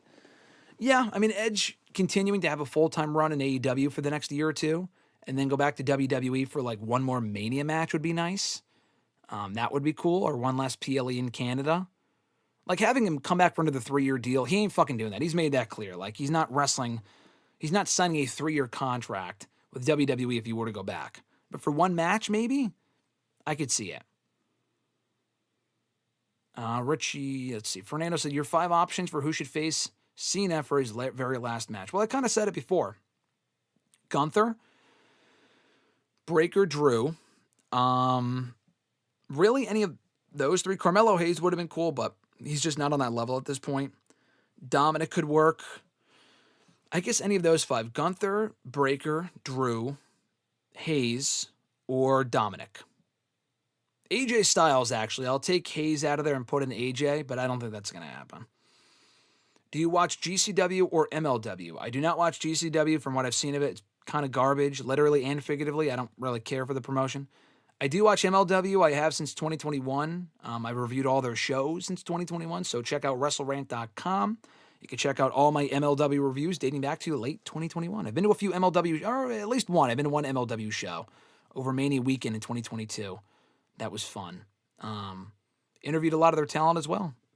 But yeah, I do watch MLW and review the shows. Nathaniel said, what tag teams do you want to see Cope and Christian face after FTR? I mean, what teams are there even really for them to face? Hurt Syndicate? Maybe. Hurt Syndicate and the Young Bucks are the only 2 teams that come to mind. I could see Cope wanting to work with the fucking Outrunners. Them against Paragon, O'Reilly and Strong would be cool. Them against, I don't know, like a TV match with the Grizzled Young Vets. Yes, they do still work there. The FTR match is the biggest one, but really whatever teams they do have, because they don't really have a whole lot of teams as it is. So any of those teams, Jet Speed might be fun. I mean, any teams they have, Cope and Christian should face. Nathaniel said, I loved seeing Edge win the TNT Championship because it had been a while since he won gold at the time in 2023. Yeah, no, he won the TNT. Oh, yeah, that was in 2023. And then he won it back in 2024. Yeah, I thought the Edge TNT title run was cool, and then he got fucking hurt. It probably wouldn't have lasted that much longer, though. He probably would have lost it to Jack Perry soon after. But yeah, at least he held gold for a little bit, which was cool, and soon to be the tag titles. Johnny said, imagine if Tony had the Hardy Boys right now. Yeah, I mean, the tag division wouldn't be that much different. He had the fucking Hardy Boys, and he didn't do anything with them. I know Jeff fucked up, but even when Jeff was good and they came back, they didn't do anything with them. They were wrestling on Rampage. They were barely featured. It was disappointing. So I can't imagine it because it did happen a few years ago, and it wasn't very interesting. So I'm glad the Hardy Boys are instead doing their thing in TNA, and they can wrap up in WWE at some point soon. They're older. They're a lot older now, so they really do have to wrap it up on the not-too-distant future. Nathaniel said the only match people didn't like was Edge versus Finn Hell in the Cell. Yeah, the match was good. It was disappointing, though. Edge really should not have won that. I've said that before. It's not that I didn't like it, but it was disappointing. And the crowd wasn't really into it, and the finish sucked. Wasn't a fan of the outcome at all. Would I want to see Shotzi Blackheart at AEW? I don't really care. I like Shotzi. I feel like she would be better off, honestly, in a TNA or doing she's in MLW right now, so I feel like that's a better fit for her. In AEW, what does she do? Like, she's not as good as a lot of the women they have. I like Shotzi. She's got great energy, but not really. Like, I mean, what would she even do there? Maybe put her in Ring of Honor, but even Ring of Honor is a lot of women they don't even really do shit with, so Seeing her in AEW would be cool, but like I said earlier, I'd rather see like a Tegan there or a Dakota Kai. But even they would probably be lost in the shuffle as well. Johnny said, Adam and Christian versus Private Party. Yeah, that ain't happening. I think Private Party are probably on their way out. And I don't think it's an injury thing either. Private Party have not been on the show since they lost the tag titles at like the beginning of the year. Like January or February. They have not made a single appearance for AEW since then. So, no, I don't think we're going to see Private Party back in AEW. And that match is probably not happening. Richie said, wasn't there a report that said Edge lobbied for Finn to win, but Vince shot that idea down like the bum that he is? Yes, that report came out from Fightful. They confirmed that earlier this year, actually, that Edge wanted to win or Edge wanted to lose, and Vince said no. So fuck Vince for that. And then Richie said, I didn't mind the match. I do think it needed more time considering it was Hell in a Cell, but I think Finn getting busted open rushed the finish big time, though. Yeah, it probably did.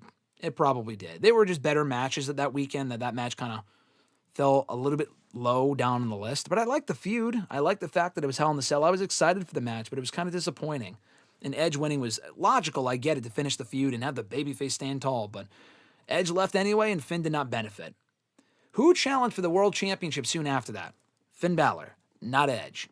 So if you had enough forethought to know that, then why the fuck would Finn Balor have lost that feud? Kind of dumb. But at least he beat Edge in that I Quit match at Extreme Rules the year prior. So at least he does own a win over Edge, if nothing else.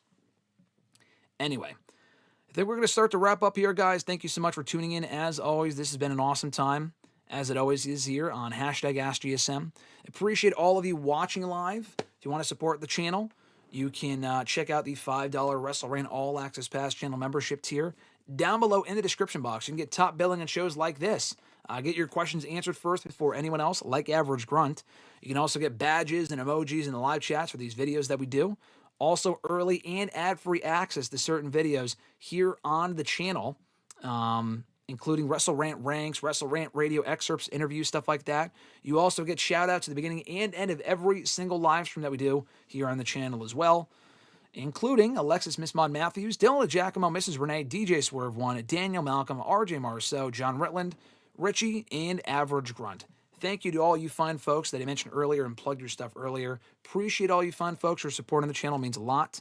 Like I said, more information on that down below in the description box. If you want to support the channel, you can just simply do so by liking this video and subscribing to the channel, turning on notifications to be notified every single time we go live here on the channel and every single time we upload new content. The next time we're live, it should be Thursday for WrestleRant Radio, time TBA. Depends on what time Mr. Marceau is available, but we should be live on Thursday discussing, probably in the morning near noon. Closer to noon, if not like early in the morning. Just keep an eye out for that. But we'll be doing Heatwave on-site report because Mr. Marceau was there with me on Sunday for the show. We'll be talking about our experience at NXT Heatwave this past weekend, my thoughts on Forbidden Door, and preview and predictions for WWE Clash in Paris coming up this weekend. If you want to send in a question to this very show, you can do so by tweeting me on the Twitter machine at WrestleRant with the hashtag AskGSM. Find me on Facebook as well, facebook.com/Graham.GSM.Matthews. Drop a comment on the post I usually put up on Monday nights, if not on the wall itself. And last but certainly not least, drop your question down below in the comment section on this very video, and I'll include your question in next week's edition. Johnny said Vince also shot down the idea of having Gangrel at the show. Yes, I remember that, and I was fucking pissed at that because Gangrel coming out would have been awesome. Edge was already using the Brood music, so to have Gangrel there as well would have been perfect, but they did not do it. And Richie even said, LOL, so glad that old fart is gone, before throwing in the Veer and Love Ziggler emojis. Gotta love it. He also said, W stream and W chat. Later, peeps. Later, Graham. Thank you, Richie. Later, my man. I'll talk to you soon. See you soon. And thank you so much for joining as always. Great to see you in the chat. Thank you to everyone joining here on today's video. Everyone that was here earlier or here just now. Johnny, Nathaniel, Maria, Richie, all of you fine folks. Millennial Noob I saw. Obviously earlier on. I know he was chatting in earlier. Marios, among other people. Thank you so much. I appreciate it. Have a great rest of your Tuesday, folks. Enjoy the rest of your week, and we'll catch you right back here on Thursday for WrestleRant Radio. Until then, have an awesome one. I'm Graham GSM Matthews, and I'll catch your ass down the road.